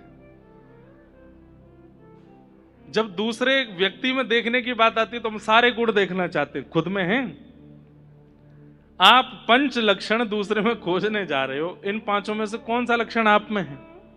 एक भी नहीं। लेकिन हमने इसको एक भाव बनाया है, बहुत ध्यान से सुनिएगा। सहनशील बनना बहुत कठिन है, कोई नहीं बन सकता। और कोई व्यक्ति अगर दावा करता है कि मैं सहनशील हूं, मेरे अंदर बहुत पेशेंस है, मुझसे मिलिएगा अकेले में, 4 बातें आपकी वास्तविक आपके मुंह पर बोल दी जाएंगी ना, सारा पेशेंस लेवल खत्म हो जाएगा। हम बड़े मौन होकर के जाते हैं कथा से। नियम है, एक महापुरुष की आज्ञा है कि कथा से 1 घंटा पहले 1 घंटा बाद मौन रहो। हम अपने ऊपर भी कह रहे हैं, यहां से जब निकलते हैं आप सब लोग प्रणाम करते हो, प्रशंसा, इसीलिए मौन टिक भी रहा है। अगर कोई अपशब्द कहने वाला या मेरे ही अवगुणों को बताने वाला मिल जाएगा तो हो सकता है मेरा मौन भी टूट जाए, मैं भी अपने आप को संभाल नहीं पाऊंगा। लेकिन हाँ, मिलते हैं, ऐसे लोग भी मिलते हैं कथाओं में, जय जयकार करने वाले ही नहीं मिलते हैं, अपशब्द सुनाने वाले भी मिलते हैं। एक व्यक्ति ने तो 4 पन्ने लिख करके दिए। जा रहा था मैं कहीं कथा से, महाराज जी पढ़िएगा जरूर, एकांत में ही पढ़िएगा। ठीक है। खोल करके जब देखा तो श्री गणेश ही गाली से था उसमें, दुनिया भर की लिखी हुई हैं, आप ऐसा करते हैं, ये बोलते हैं, केवल इन चीजों के लिए कथा करते हैं, और ये करते हैं, वो करते हैं, आदि आदि सब लिखा था। हृदय में घबराहट सी तो हुई, लेकिन पता चला कि पेशेंस कितना है। और अभी जयपुर में तो एक नया केस हो गया। एक दिन हम सबसे मिल रहे थे, इस बात से कोई प्रेरणा लेकर के करने मत आ जाना। सुनो, एक बहन जी ने क्या किया, मैं बैठा था, सब लोगों से बड़ा हंसते खेलते मिल रहा था, बेचारे जो चीज लावे सबको अपने सिर से लगा रहा था, सब लोग इतने खुश हो रहे थे, महाराज जी हमारी वस्तुओं को कितने प्रेम से स्वीकार करने। एक बड़ी चतुर बहन थी उनमें, वो लेकर के आई, जैसे गले में सोने की चेन पहनते ना, उसका डिब्बा होता है ज्वेलरी शॉप वाला, वो डिब्बा दिया मुझको। तो मेरा स्वभाव है, कोई ऐसी चीज तो मैं खोल के देखता हूं तो उसके सामने उसकी प्रशंसा करता हूं, वाह। जैसे ही खोला तो खिलौने वाली छिपकली थी उसमें, जैसे ही खोला मैं कम से कम 1 फुट तो उछल गया, गिरते गिरते बचा। मैंने कहा वाह, ये पेशेंस लेवल चेक कर रही मेरा। और फिर भाग गई वहां से, दिखी और नहीं। मैंने कहा वाह, कहीं इससे प्रेरणा लेकर के आप मत करना भैया, हृदय बहुत कमजोर है हमारा। मेरे जन्मदिन पे भी किसी ने मुझे गिफ्ट किया, और बड़े अच्छे से सजा के अंदर आपके लिए सामान, और खोल के देखा तो उसमें भी वही छिपकली थी। कैसे कैसे लोग हैं। तो तितिक्षवः, सहनशीलता नहीं आती, दया नहीं आती, सब में सुहृद की भावना, सबका भला चाहना नहीं होता, किसी से शत्रुता ना मानना ये नहीं होता, शांता ये तो हो ही नहीं सकता, शांत तो हम रह ही नहीं सकते। तो फिर ये 5 लक्षण कैसे आएंगे? तो हमने ऐसा विचार किया, गुरुजनों से भी आज्ञा ली कि आप अगर पहले सहनशील बनना चाहेंगे तो कभी नहीं हो सकता, इसलिए अंतिम लक्षण पहले लाओ। क्या? शांत होना शुरू करो, कम बोलना शुरू करो। जैसे ही आप शांत रहने लगेंगे तो शास्त्र की एक नीति है, मौने च कलहो नास्ति। जो व्यक्ति बहुत मौन रहता है उसके ज्यादा लड़ाई झगड़े नहीं होते। तो मौन रहना शुरू करोगे, शांत रहना शुरू करोगे तो शत्रुता अपने आप खत्म हो जाएगी। किसी सबसे ज्यादा शत्रु होते ही उसे के हैं जो बोलता बहुत है। मौन रहना शुरू करोगे तो शत्रुताएं कम हो जाएंगे, और जब शत्रुताएं कम हो जाएंगी तो फिर क्या, सब में गुण दिखने लग जाएंगे, सब में अच्छाई दिखने लग जाएगी। सब में अच्छाई दिखने लग जाएगी तो फिर सब पर दया आने लगेगी। और ये 4 लक्षण अगर आपके अंदर आ गए तो पहला लक्षण स्वतः आ जाएगा। क्या? सहनशीलता। सहनशीलता आ जाएगी। ये 5 लक्षण जिसमें हो उसका संग करो, और किसी में नहीं दिख रहे हो तो अपने अंदर लाओ। मैया, यही कारण से मन एकाग्र किया जा सकता है, और मन को एकाग्र करने का, इच्छाओं को समाप्त करने का दूसरा साधन नहीं है। इस प्रकार कपिल भगवान ने अनेक मार्ग बताए, खूब विषय विस्तार से अनेक प्रश्न मैया ने किए, सबका उत्तर भगवान कपिल देव ने प्रदान किया। अंत में पूछा, कपिल भगवान ने पूछा मां से, मां मैंने इतना ज्ञान उपदेश किया, आपको क्या समझ आया मेरी बातों से? तब देवहूति माता कहती हैं, अहो वतस्वपचो तो गरीयां यज्जुह्वग्रे वर्तते नाम तुभ्यं ते पुस्तपस्ते जुहुवुस्वस्निरार्या ब्रह्मानुचुर्नाम गृणन्ति ये ते। देवूति माता कहती हैं कि अरे भैया, अंत में मुझे यही समझ में आया कि आपका नाम बड़ा बलवान है। अगर किसी व्यक्ति ने जीवन भर भक्ष भक्ष खाया हो, गलत क्रिया करी हो, लेकिन सही समय पर आकर के अगर वो चेत जाए और आपका नाम का आश्रय लेकर के सब कुछ त्याग करके आपको आश्रित हो जाए, तो पूर्व में किए गए समस्त विकारों को भूल करके आपका नाम उसका उद्धार कर देता है। आपका नाम इतना बलवान है। बंधुओं, आप कथा सुन रहे हैं और आपके मन में आया कि कथा सुन के मन तो होता है कि मैं ये छोड़ दूं, ये छोड़ दूं, ये ना करूं, ये ना खाऊं, ऐसों के संग ना रहूं, लेकिन कैसे? ठाकुर जी एक बात कहते हैं, आप सब छोड़ करके मेरा आश्रय लेना चाहते हो तो जीवन निकल जाएगा, कभी नहीं आ पाओगे। तो बोले सबके सहित मेरा आश्रय ले लो, सबको छुड़वाने की जिम्मेवारी मैं लेता हूं, सबको त्याग करवाने की जिम्मेवारी मैं लेता हूं। हे नाथ, ठाकुर जी से कहो हम व्यसनी हैं, हमारा संग खराब है, हम ऐसे हैं, हम वैसे, सब दुर्जनताएं ठाकुर जी को गिनवा दो, आपकी शरण पकड़ रहा हूं, मुझे ठीक करो। भाई, वैद्य के पास ठीक होकर के नहीं जाया जाता, वैद्य के पास तो रोग में ही जाया जाता है। जुकाम हो गया, घर वाले कह रहे हैं चलो डॉक्टर के पास, नहीं पहले मेरी जुकाम ठीक होगी तब जाऊंगा, फिर क्या फायदा? और उसका प्रतीक्षा करोगे तब तक और रोग लग जाएंगे। इसलिए रोग जीवन में जब लग जाए उसी समय ठाकुर जी की शरण में चले जाओ। अभी आप बहुत विकार वाले हो, लेकिन बस मन में एक बात आनी चाहिए कि मुझे छोड़ना है, मुझे पवित्र होना है, ये इच्छा आनी बहुत जरूरी है। अगर ये इच्छा नहीं आ रही है तो मत आइएगा, लेकिन जब ये इच्छा आ जाएगी बस अब मुझे समर्पित होना है, मेरा विषय बहुत खराब है, मेरा संग खराब है, मेरा भोजन खराब है, मेरे विचार खराब हैं, कैसे करूं पवित्र? आप तो बस शरण ग्रहण करो, चरण पकड़ लो ठाकुर जी के और चरण पकड़ के कहो नाथ ये है मेरे पास, अब आप देख लो, आप जानो, आपका काम जाने। तेरी शरण में आके मैं धन्य हो गया, तेरी शरण में आके मैं धन्य सब लोग हो गया, ओ तेरी शरण में आके मैं धन्य हो गया, तेरी शरण में आके मैं धन्य हो गया। जन्मों की प्यास थी जो,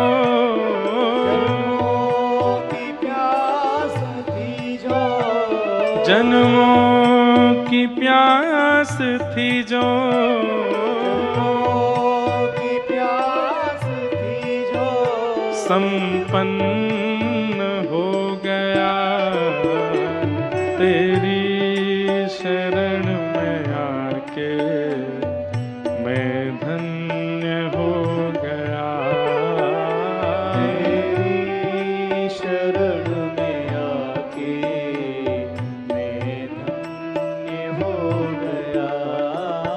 ओ तुझको अपना बना के मैं धन्य हो गया, तुझको अपना बना के मैं धन्य हो। श्री राधा रमण लाल की।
दूर प्रभु चरणों से आप हो।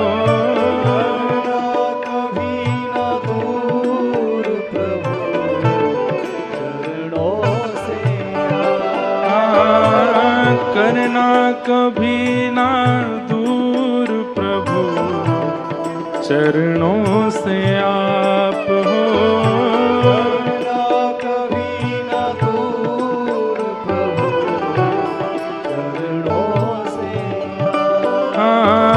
करना कभी ना दूर प्रभु चरणों से आप हो।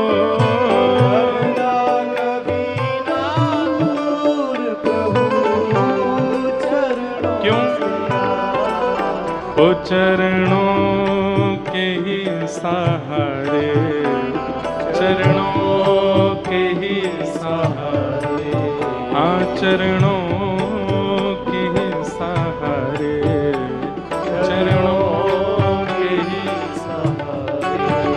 भव पार हो गया।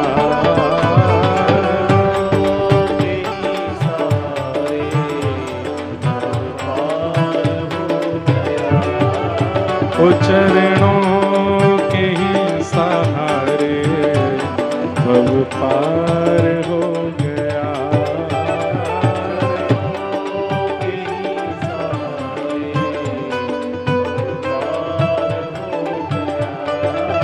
ओ जन्मों की प्यास थी जो, हाँ जन्मों की प्यास थी जो,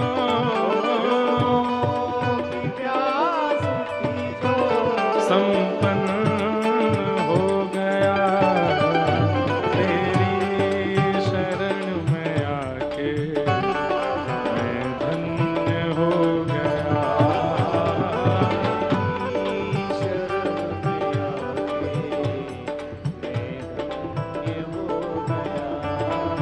ओ मारा गिरधर लाल हारो नचायो नाचू रे, मारा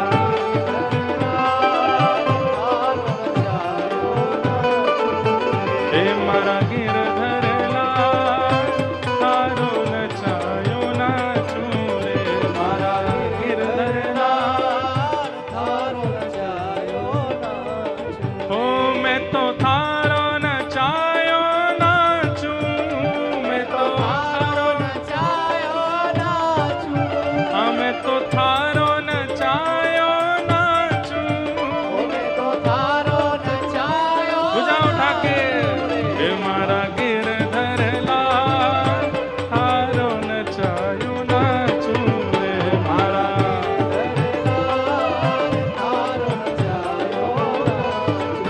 हे मारा नटराजा थारो नचायो नाचू रे।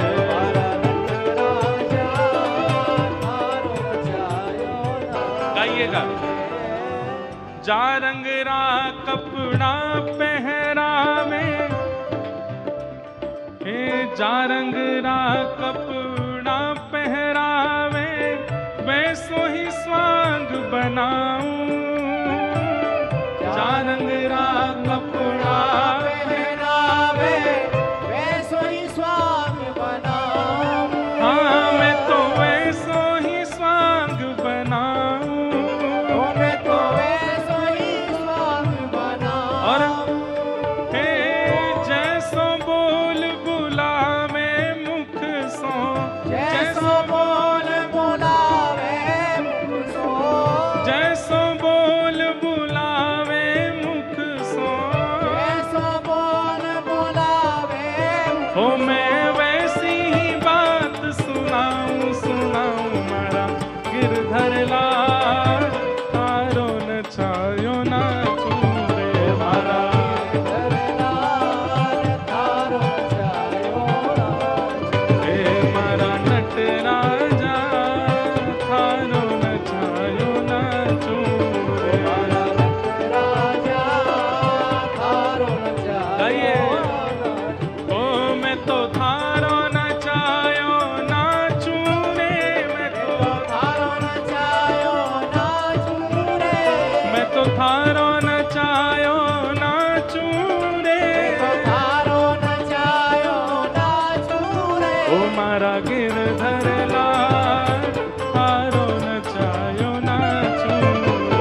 खुशी मनाऊं, रूखा सूखा जो कछु देवे मन मन खुशी मनाऊं।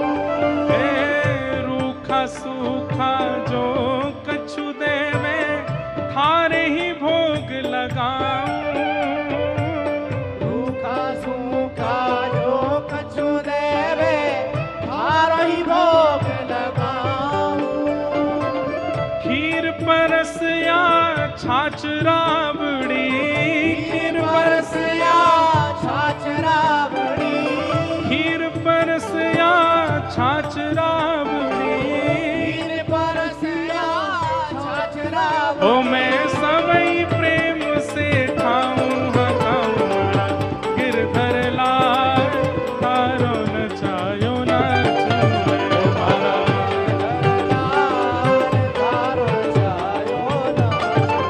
ए मारा गिरधर लाल तारो नचायो नाचूं, बोल गिरधर लाल प्यारे की।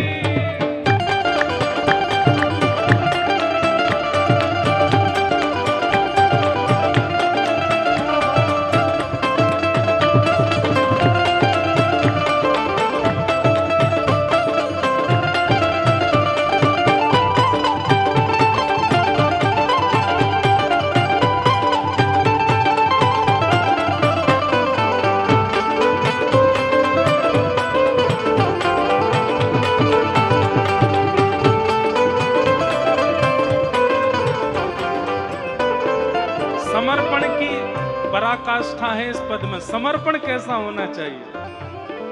जो तू ठोकर मार गिरावे लकड़ी जो गिर जाऊं, जो तू ठोकर मार गिरावे लकड़ी जो गिर जाऊं। हे प्यारे जो तू ठोकर मार गिरावे लकड़ी जो गिर जाऊं, जो तू ठोकर मार गिरावे लकड़ी जो और गिर जाऊं।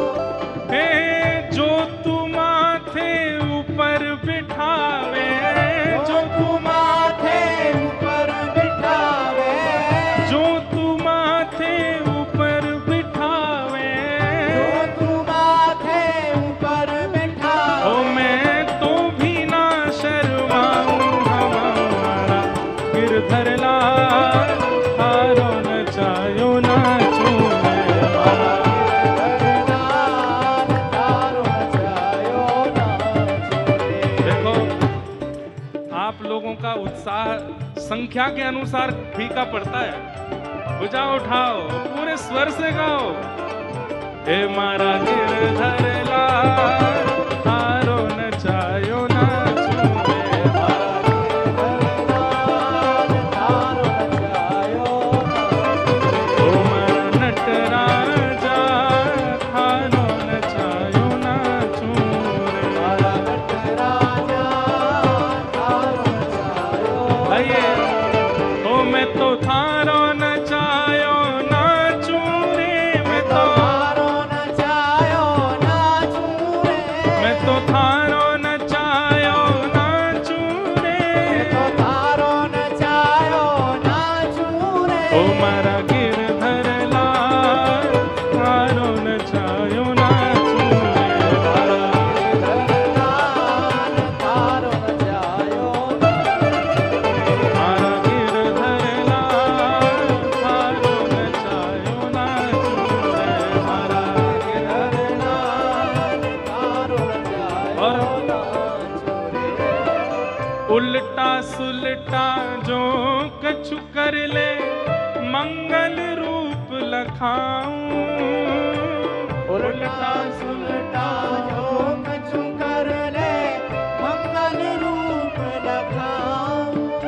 हाँ उल्टा सुलटा जो कछु कर ले मंगल रूप लखाऊं, उल्टा सुलटा जो कछु कर ले मंगल रूप लखाऊं। हो मैं तो मंगल रूप लखाऊं,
ओ श्री राधा रमण हरि गोविंद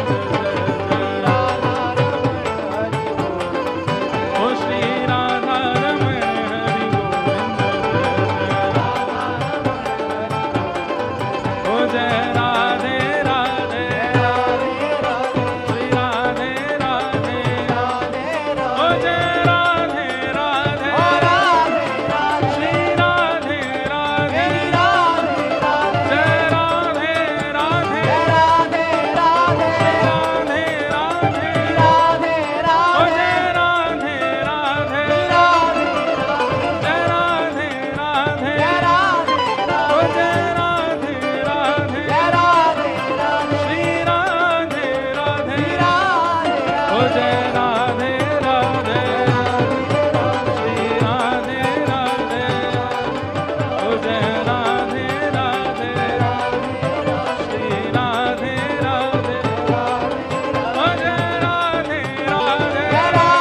राधे श्री राधे राधे जय राधे राधे श्री राधे राधे जय राधे राधे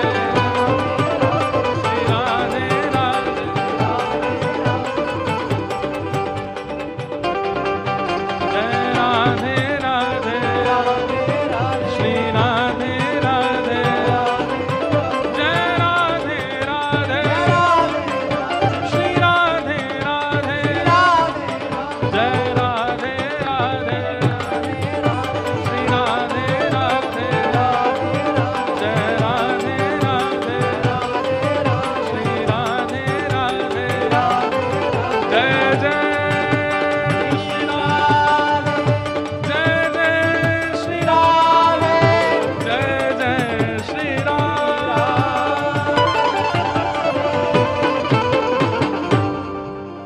हे मारा गिरधर लाल थारो न चायो ना चूरे मारा गिरधर लाल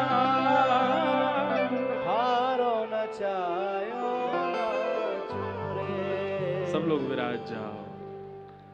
आज हमारा परम सौभाग्य है हम आप सबके मध्य में परम पूजनीय प्रातस्मरणीय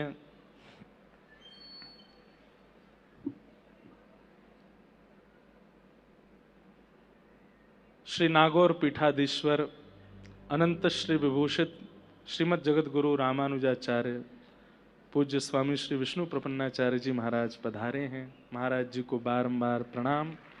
प्रेम से सब लोग कहो जय श्रीमन नारायण। जय श्रीमन नारायण। आज आचार्य चरणों का आगमन भी कथा में हुआ है। आपके भाग्यनगर का एक और भाग्य है क्या कि यहाँ विश्व की सबसे बड़ी श्रीमद रामानुजाचार्य जी की सुंदर एक स्वरूप यहाँ विराजमान है। पास में ही statue of equity equality statue of equality ऐसे रामानुजाचार्य जी महाराज यहाँ पर इतने विशाल रूप में विराजमान हैं। उसी आचार्य परंपरा में दास की भी दीक्षा है और उसी आचार्य परंपरा के पूज्य हमारे महाराज जी जगत गुरु पद पर विराजमान है। महाराज जी को बारंबार प्रणाम। महाराज जी का बहुत आशीष प्रेम स्नेह सब दास को खूब प्राप्त होता है। आप बड़ा कृपा करके अनुग्रह करके पधारे। आपका यहाँ भी स्थान है। अब नाम तो बड़ा विचित्र है स्थान का नाम तो सुंदर ही है पर मोहल्ला कबूतर खाना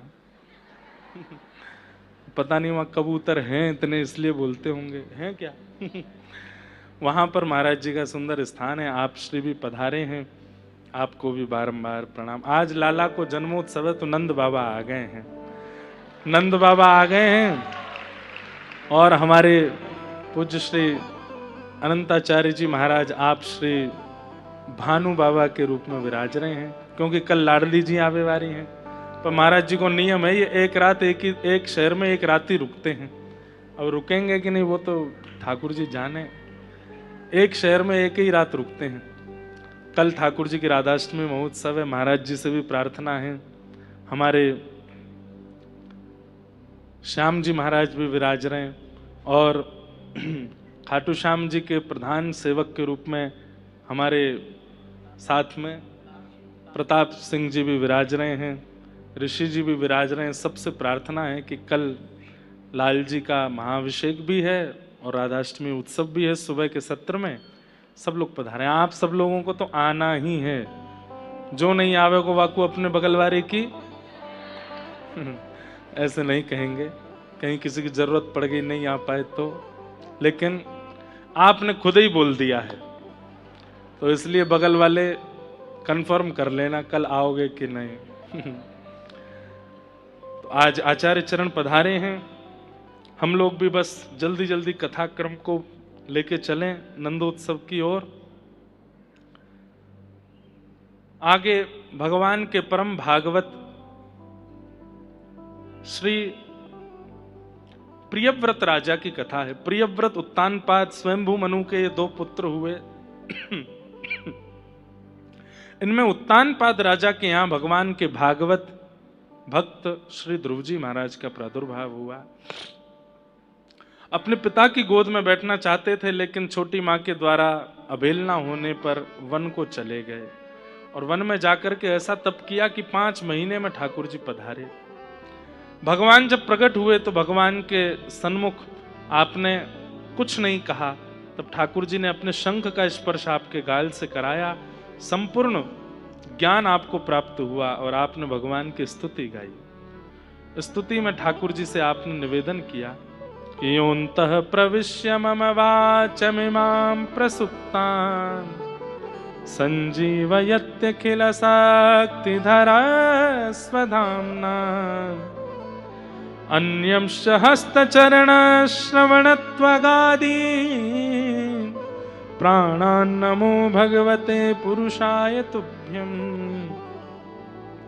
हे नाथ, हमारी समस्त इंद्रियों को इंद्रिय बल प्रदान करने वाले आप ही हो। आंखों को देखने की क्षमता है, पर यह क्षमता दी किसने? ठाकुर जी ने। कानों में सुनने की क्षमता, हाथों में कर्म करने की क्षमता, पैरों में चलने की क्षमता, समस्त इंद्रियों को योग्य किसने बनाया? आपने बनाया। एक बात बहुत ध्यान से सुनिएगा। ध्रुव जी महाराज एक बात कह रहे हैं यहां पर, बहुत ध्यान से सुनिएगा। हमें किसी योग्य अगर किसी व्यक्ति ने बनाया और योग्य बनने के बाद अगर हम उस व्यक्ति का कभी स्मरण नहीं करते तो हम कौन माने जाएंगे? गुरुद्रोही। और इसी को आपके हैदराबादी भाषा में कहें तो एहसान फरामोश। क्या बोलते हैं उसको? और इसी को संस्कृत में क्या बोलते हैं? कृतघ्न। क्या बोलते हैं? आपको किसी योग्य किसी ने बनाया और आप जीवन में योग्य बनने के बाद फिर उसको नजरअंदाज कर देते हैं। तुम हटो, कौन तुम? मैं तो जानता ही नहीं तुमको। हमारे नाना जी एक कथा सुनाते थे इसी विषय में। एक बार एक विद्यालय में गुरुजी बच्चों को पढ़ा रहे थे और बच्चों को पढ़ाते हुए कह रहे थे, इतने दिन हो गए समझाते समझाते तुम लोग सीखते नहीं हो। तुम्हारी जगह कोई गधा होता ना तो वो भी समझ जाता और उसको मैं पढ़ा लिखा करके विद्वान बना देता। वो ये कह ही रहे थे तो बगल से एक धोबी जा रहा था अपने गधा लेकर के। उसने मन में विचार किया, ये गुरुजी बहुत अच्छे हैं, ये कह रहे हैं कि इंसानों की जगह गधा होता तो उसको भी पढ़ा लिखा करके कलेक्टर बना देते, विद्वान बना देते। मेरा गधा पूरे दिन कपड़े धोता है, 10 रुपए कमाई होती है, अगर ये कलेक्टर बन गया तो कितनी कमाई होगी हमारी। विद्यालय के बाद गुरुजी के पास गए और जाकर के बोले, महाराज लीजिए आपका विद्यार्थी। तो गुरुजी बोले, क्या कर रहे हो ये पागलपना? बोले, नहीं नहीं, आपको मैंने बोलते हुए सुना है। आप इंसानों के बच्चों से कह रहे थे तुम्हारी जगह गधा होता तो मैं उसको कलेक्टर बना देता, इसको बना दीजिए। अरे भैया वो तो ऐसे ही। नहीं नहीं नहीं, आप गुरु हैं, आप ऐसे ही कुछ नहीं बोलते हैं। चरणों में गिर गए, बोले इसको कलेक्टर बना दो, हमारी 2 जीविका चल जाएगी, थोड़े बढ़िया हो जाएगा। ये कलेक्टर बन जाएगा तो कुछ हमको भी दे दिया करेगा। इतने पीछे पड़ गए, गुरुजी परेशान होकर के बोले अच्छा ठीक है, एक काम करो, छोड़ जाओ इसको, अगले शनिवार को आ जाना। छोड़ गए। अब गुरुजी बोले अब क्या समझाएं इसको, कैसे बनाऊं मानव में। गधा छोड़ दिया उन्होंने कहीं पे, दूर कहीं जंगल में बांध दिया, अपने किसी बाड़े में बांध दिया ले जा करके। अगले शनिवार को आ गए, आकर के बोले महाराज जी बन गया कलेक्टर। अब वो गुरुजी बोले क्या बताऊं अब इसको मैं। तो उन्होंने बोल दिया, बोले कि हाँ कोई नगर था, बोले उस नगर की तहसील में बैठा हुआ है, जाओ मिले आओ। वहां असली कलेक्टर बैठा था। तो ये साथ में दोनों पति पत्नी गधे को जो घास प्रिय लगती है वो लेकर के गए संग में कि उसको खिला देंगे, खुश हो जाएगा। द्वार पर जाकर के दरबान खड़े थे, उनसे बोले कि भाई जो कलेक्टर है ना उससे मिलवा दो। वो बोले कि तुम कौन? बोले उसके पुराने मालिक हैं हम। और पुराने क्या, अभी भी उसके मालिक हैं? बोले ऐसा है, निकल जाओ यहाँ से, घास फूस लेकर के घूम रहे हो, यहाँ भीतर कोई ऐसा प्रवेश। बोले देखिए तुम लोग अभी हमको डांट फटकार के भगा, उसको पता चल गया ना कि हम आए थे, बहुत मारेगा तुम लोग, एक बार बताओ तो सही उसको। अपना नाम बताया तो भीतर जाके सबने कहा, बोले द्वार पर ये खड़े हैं, घास लेके खड़े हैं हाथ में। तो कलेक्टर बोला, बोले कि कौन है, कह दो हम नहीं जानते, भगा दो उनको। तो बाहर आकर के उन्होंने भगाना चाहा। बोले अरे कलेक्टर बन गया तो अब एहसान फरामोश हो गया है। जीवन भर जिन्होंने घास फूस खिला करके बड़ा तगड़ा बनाया, आज कलेक्टर बनने उनको ही भूल गया। कभी तो निकलेगा बाहर, यहीं खड़े रहेंगे, देखते तो देखेंगे नजर से नजर मिला पाएगा कि नहीं। एहसान फरामोश व्यक्ति भले ही पीछे से कुछ भी कहे, पर सामने जब वो व्यक्ति आता है जिसने उसको बनाया, नजर नहीं मिला पाता। नजर तो मिलेगी ना, बाहर निकलने दो। तो जैसे गेट द्वार खुले, कलेक्टर साहब बाहर निकले, और वहां तो बहुत भीड़ लगी थी मिलने वालों की। तो ये दूर से अपना रूप दिखाने लगे, उसने नहीं देखा। तो पत्नी बोली घास दिखाओ, घास दिखाओ, क्या पता मुंह में पानी आ जाए। देखो इंसान तो बन गया, सूट बूट पहन के घूम रहा है, गुरुजी ने कहा था। तो उसको घास दिखाने लगे, ले ले ले। अब वो थोड़ा पास आया तो उसको मुंह से भी छुआ दे, खा ले, तुझे बहुत पसंद है। तो जो था उसने एक घुमा के दिया। तो गाल पे हाथ रख के बोले कलेक्टर बन गया लेकिन दुलत्ती मारनी नहीं छोड़ी, अभी भी आज भी लात मारता ही है। लौट करके गुरुजी के पास गए, बोले भैया हमें तो हमारा गधा ही वापस कर दो। तो बोले अगले शनिवार फिर आना। अगले शनिवार आए तो लेकर के गधा जो है वही ला के दे दिया। बोले लो। अब उसको फिर वो मारते पीटते ले गए। बोले अब बता, तब तो पहचान भी नहीं रहा था हमको। आज याद आई, नाना जी सुनाते थे हमारे, एहसान फरामोश कृतघ्न। ध्रुव जी महाराज यहाँ क्या कह रहे हैं, हमारी प्रत्येक इंद्रिय में जो बल है वो बल किसने दिया? ठाकुर जी ने। आंखें तो हैं पर रोशनी ठाकुर जी ने दी है, कान तो हैं पर सुनने की शक्ति ठाकुर जी ने दी, हाथ तो हैं पर कर्म करने की शक्ति ठाकुर जी ने, चरण तो हैं चलने की शक्ति ठाकुर जी ने, मुख तो है, जीव तो है, पर बोलने की शक्ति सामर्थ्य ठाकुर जी ने दी। इसलिए भैया एहसान फरामोश मत बनिए, अपनी प्रत्येक इंद्रिय से ठाकुर जी को धन्यवाद कहा कीजिए। अपनी प्रत्येक इंद्रिय से। इन नेत्रों से हमने स्विट्जरलैंड देखा, अमेरिका देखा, ऑस्ट्रेलिया देखा, इंग्लैंड देखा, पर अगर हम केवल ये दुनिया ही देखते हैं तो हम एहसान फरामोश हैं। इन नेत्रों से हर दिन ठाकुर जी को देखो कि हे नाथ आपने ये नेत्र दिए हैं, इनसे हम आपको प्रणाम करते हैं। इन कानों से दुनिया भर के गायकों को सुनो, पर एक बार दिन में कम से कम एक बार कोई संकीर्तन भजन या कथा सुन करके इन कानों से ठाकुर जी को धन्यवाद करो। इन जिह्वा से दुनिया भर के बातें बोलो, लेकिन एक बार हरि बोल हरि बोल हरि बोल बोल करके अपनी जीव को प्राप्त करने की कृतज्ञता ज्ञापन करो। इन हाथों से सब क्रिया करो, पर एक बार ठाकुर जी के कीर्तन में करताल बजा करके इन हाथों से धन्यवाद करो। इन चरणों से पूरे विश्व का भ्रमण करो, पर इन चरणों से एक बार ठाकुर जी को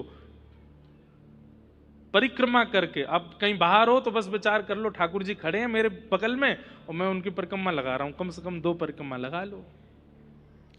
अपने सर्वांगीण अंग से सब क्रिया करो, पर दिन में कम से कम 1 बार, ज्यादा से ज्यादा 3 बार दंडवत ठाकुर जी को प्रणाम करो, ठाकुर जी को कृतज्ञता ज्ञापन करो। यही बात श्री ध्रुव जी महाराज कह रहे हैं। एक भी इंद्रिय ऐसी नहीं है शरीर में जिससे हरि को नहीं भजा जा सकता, प्रत्येक इंद्रिय से हरि भजन करना चाहिए। ध्रुव जी महाराज ने स्तुति गाई, अपने स्तुति के अंत में एक बात कहते हैं, क्या? भक्ति मोह प्रवहतां त्वयि मे प्रसंगो भूयादनंत महतामवलाशयानाम् योनांजसोल्वणमुरुव्यसनं भवाब्धिम् येनांजसोल्वणमुरुव्यसनं भवाब्धिम् निश्ये भवद्गुणकथामृतपानमत्त। हे नाथ, मुझे व्यसनी बना दो। ठाकुर जी बोले व्यसनी? बोले हाँ, आपकी कथा सुनने का मैं व्यसनी हो जाऊं।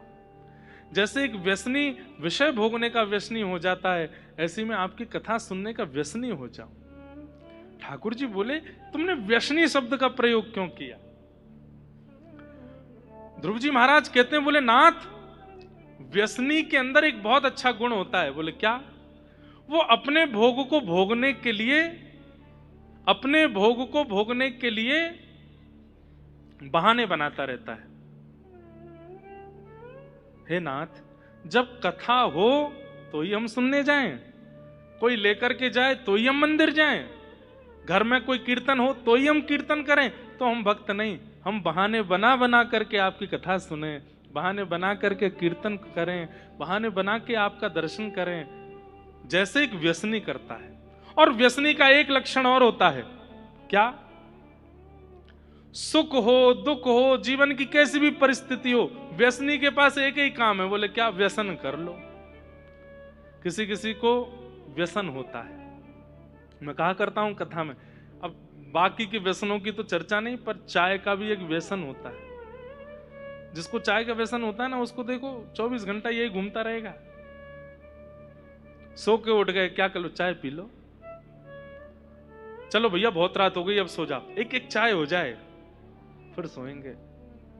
सिर में बहुत तेज दर्द हो रहा है, चाय बनवा दो बढ़िया कड़क सी। चलो भैया आज तो मौसम बहुत अच्छा, चाय बना दो जल्दी से। अरे मेहमान घर आए, बोले चाय बना दो। क्या बताएं भाई, पत्नी छोड़ के चली गई। कोई तू बात मतलब, चाय पिला भाई। गई तो गई, क्या बात है। आज करोड़ों का भाई मुनाफा हुआ है, वो चाय बनवाओ बढ़िया कुल्हड़ वाली। 15 लाख रुपए का लॉस हो गया। बोले अब काय को टेंशन लेना, चाय पीते हैं चल। हर स्थिति में उसके पास क्या है? चाय। व्यसनी व्यक्ति बहाने बनाता है चाय पीने के, और अपनी हर परिस्थिति में। इसीलिए ध्रुव जी महाराज यहां कह रहे हैं कि मुझे व्यसनम भवाब्धिम, आपकी कथा का मुझे व्यसन हो जाए। कुछ भी हो, मैं क्या कहूं, कथा सुननी है। आज जीवन में उपलब्धि मिली, आहा बड़े प्रसन्न है, क्या करेंगे? बोले कीर्तन करेंगे।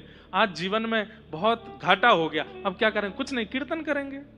आज थोड़े बीमार हैं, क्या करें? कोई नहीं, हरिनाम संकीर्तन करेंगे। आज बहुत स्वस्थ हैं, क्या करेंगे? हरिनाम संकीर्तन करेंगे। अरे आज तो बुआ के बच्चे आए हैं, क्या करेंगे? सब मिलकर के नाचेंगे, गाएंगे, कीर्तन करेंगे। आज मेरा एक प्रेमी मित्र चला गया, क्या करें? कुछ नहीं, उसकी याद में कीर्तन करेंगे। हर स्थिति में केवल हरिस्मरण। इसलिए यहां ध्रुव जी व्यसन। देखो एक बात मेरी सुनिएगा बंधुओं, ध्रुव जी महाराज, प्रहलाद जी महाराज, मीराबाई, सूरदास, कुंभनदास, रैदास, ये जितने भी भक्त हैं, इनकी भक्ति में प्रधान बात क्या है? भक्ति में ये जो बातों का प्रस्तुतिकरण करते हैं ना, वो अद्भुत है। कथाएं तो अनेक लोग करते हैं, पर कथा किसकी समझ में आती है? जिसका प्रस्तुतिकरण उचित हो, जो व्यवहार के अनुकूल, माहौल के अनुकूल, लोगों के अनुकूल, बात के अनुकूल कथा कहता हो, उसकी समझ आ जाती है। प्रस्तुतिकरण, वही भक्ति मीरा की आप कर लो, आपसे ठाकुर जी प्रसन्न नहीं होंगे। लेकिन आप अपनी प्रस्तुति में कुछ दिव्यता करोगे तो निश्चित है कि ठाकुर जी को आना पड़ेगा, ठाकुर जी को मिलना पड़ेगा। जैसे रैदास जी का प्रस्तुतिकरण कैसा है? वो अपने घर में ठाकुर जी की सेवा करते हैं। जब तक ठाकुर जी नहीं आए थे तब तक रैदास जी भ्रमण करते रहते थे तीर्थों में, लेकिन जब ठाकुर जी आ गए तो रैदास जी बोले अब भ्रमण तो नहीं कर पाऊंगा मैं, क्योंकि ठाकुर जी के अनुकूल सेवा भोजन सब जगह नहीं मिलेगा। तो रैदास जी ने अपनी कुटिया में 4 कोने और चारों कोनों को नाम दे दिए। ये कोना जगन्नाथपुरी है, ये कोना द्वारिका है, ये कोना बद्रीनाथ है, ये कोना श्रीरंगनाथ है। ये खिड़की में बाहर नदी दिख रही है, तो ऊपर से देखेंगे तो गंगा जी है, नीचे से देखेंगे तो यमुना जी हैं। यहाँ तुलसी का पौधा लगा है, ये वृंदावन है, ये नंदगांव है। अपने घर में ही सारे तीर्थों के नामों की चिट लगा दी। रोज अपने ठाकुर जी का श्रृंगार करते और श्रृंगार करके चौकी उठाते, ठाकुर जी कहाँ चलोगे बताओ? हाँ चलो बद्रीनाथ ले चलते हैं। सो थोड़ी देर ऐसे घूम घूम के बद्रीनाथ वाले कोने में ले जाके बैठा देते। और केवल बैठाते ही नहीं, जेठ के महीना में, जून जुलाई के महीना में फिर कंबल लेके आते, कंबल में इत्र लगाते, फिर ठाकुर जी को उड़ाते। ठाकुर जी बद्रीनाथ में सर्दी पड़ रही है, बर्फ हो रही है बाहर, बद्रीनाथ आए। उनकी प्रस्तुति से ठाकुर जी इतने प्रसन्न हो गए कि अब रैदास जी जब जब बद्रीनाथ जाते हैं अपनी कुटिया में, बाहर गांव में बर्फ गिरने लग जाती है। गांव के लोग कहते हैं हमारे गांव में कभी बर्फ नहीं गिरी है, बर्फ कहां से गिर रही है? तब कोई कहता अरे रैदास अपने ठाकुर जी को बद्रीनाथ लेके गया होगा जरूर, इसीलिए गिर रही है। और कभी कभी अत्यंत जाड़े में, अत्यंत सर्दी में रैदास जी अपने ठाकुर जी को तैयार करेंगे। ठाकुर जी बताओ कहां चलोगे? अच्छा रामेश्वरम जाना है, चलो। रामेश्वरम जाते ही बादल छट जाते, तेज धूप निकलने लग जाती, लोग अपने स्वेटर कंबल उतार उतार के फेंकते। बोले जरूर रैदास के ठाकुर जी रामेश्वरम गए होंगे, आज गर्मी पड़ रही है। प्रस्तुतिकरण। आप कथा सुनते सुनते, भजन करते करते, नाम जप करते करते भक्त बन गए हो, इसका प्रमाण क्या है? आपकी प्रस्तुति में नवीनता आ जाएगी, आपकी प्रस्तुति में, आपकी सेवा में, आपकी भोजन प्रणाली में, उसमें कुछ नवीन आएगा। और वो आपके अंदर से आएगा, देखा देखी नहीं आएगा, सुन करके नहीं आएगा, अंदर से आएगा।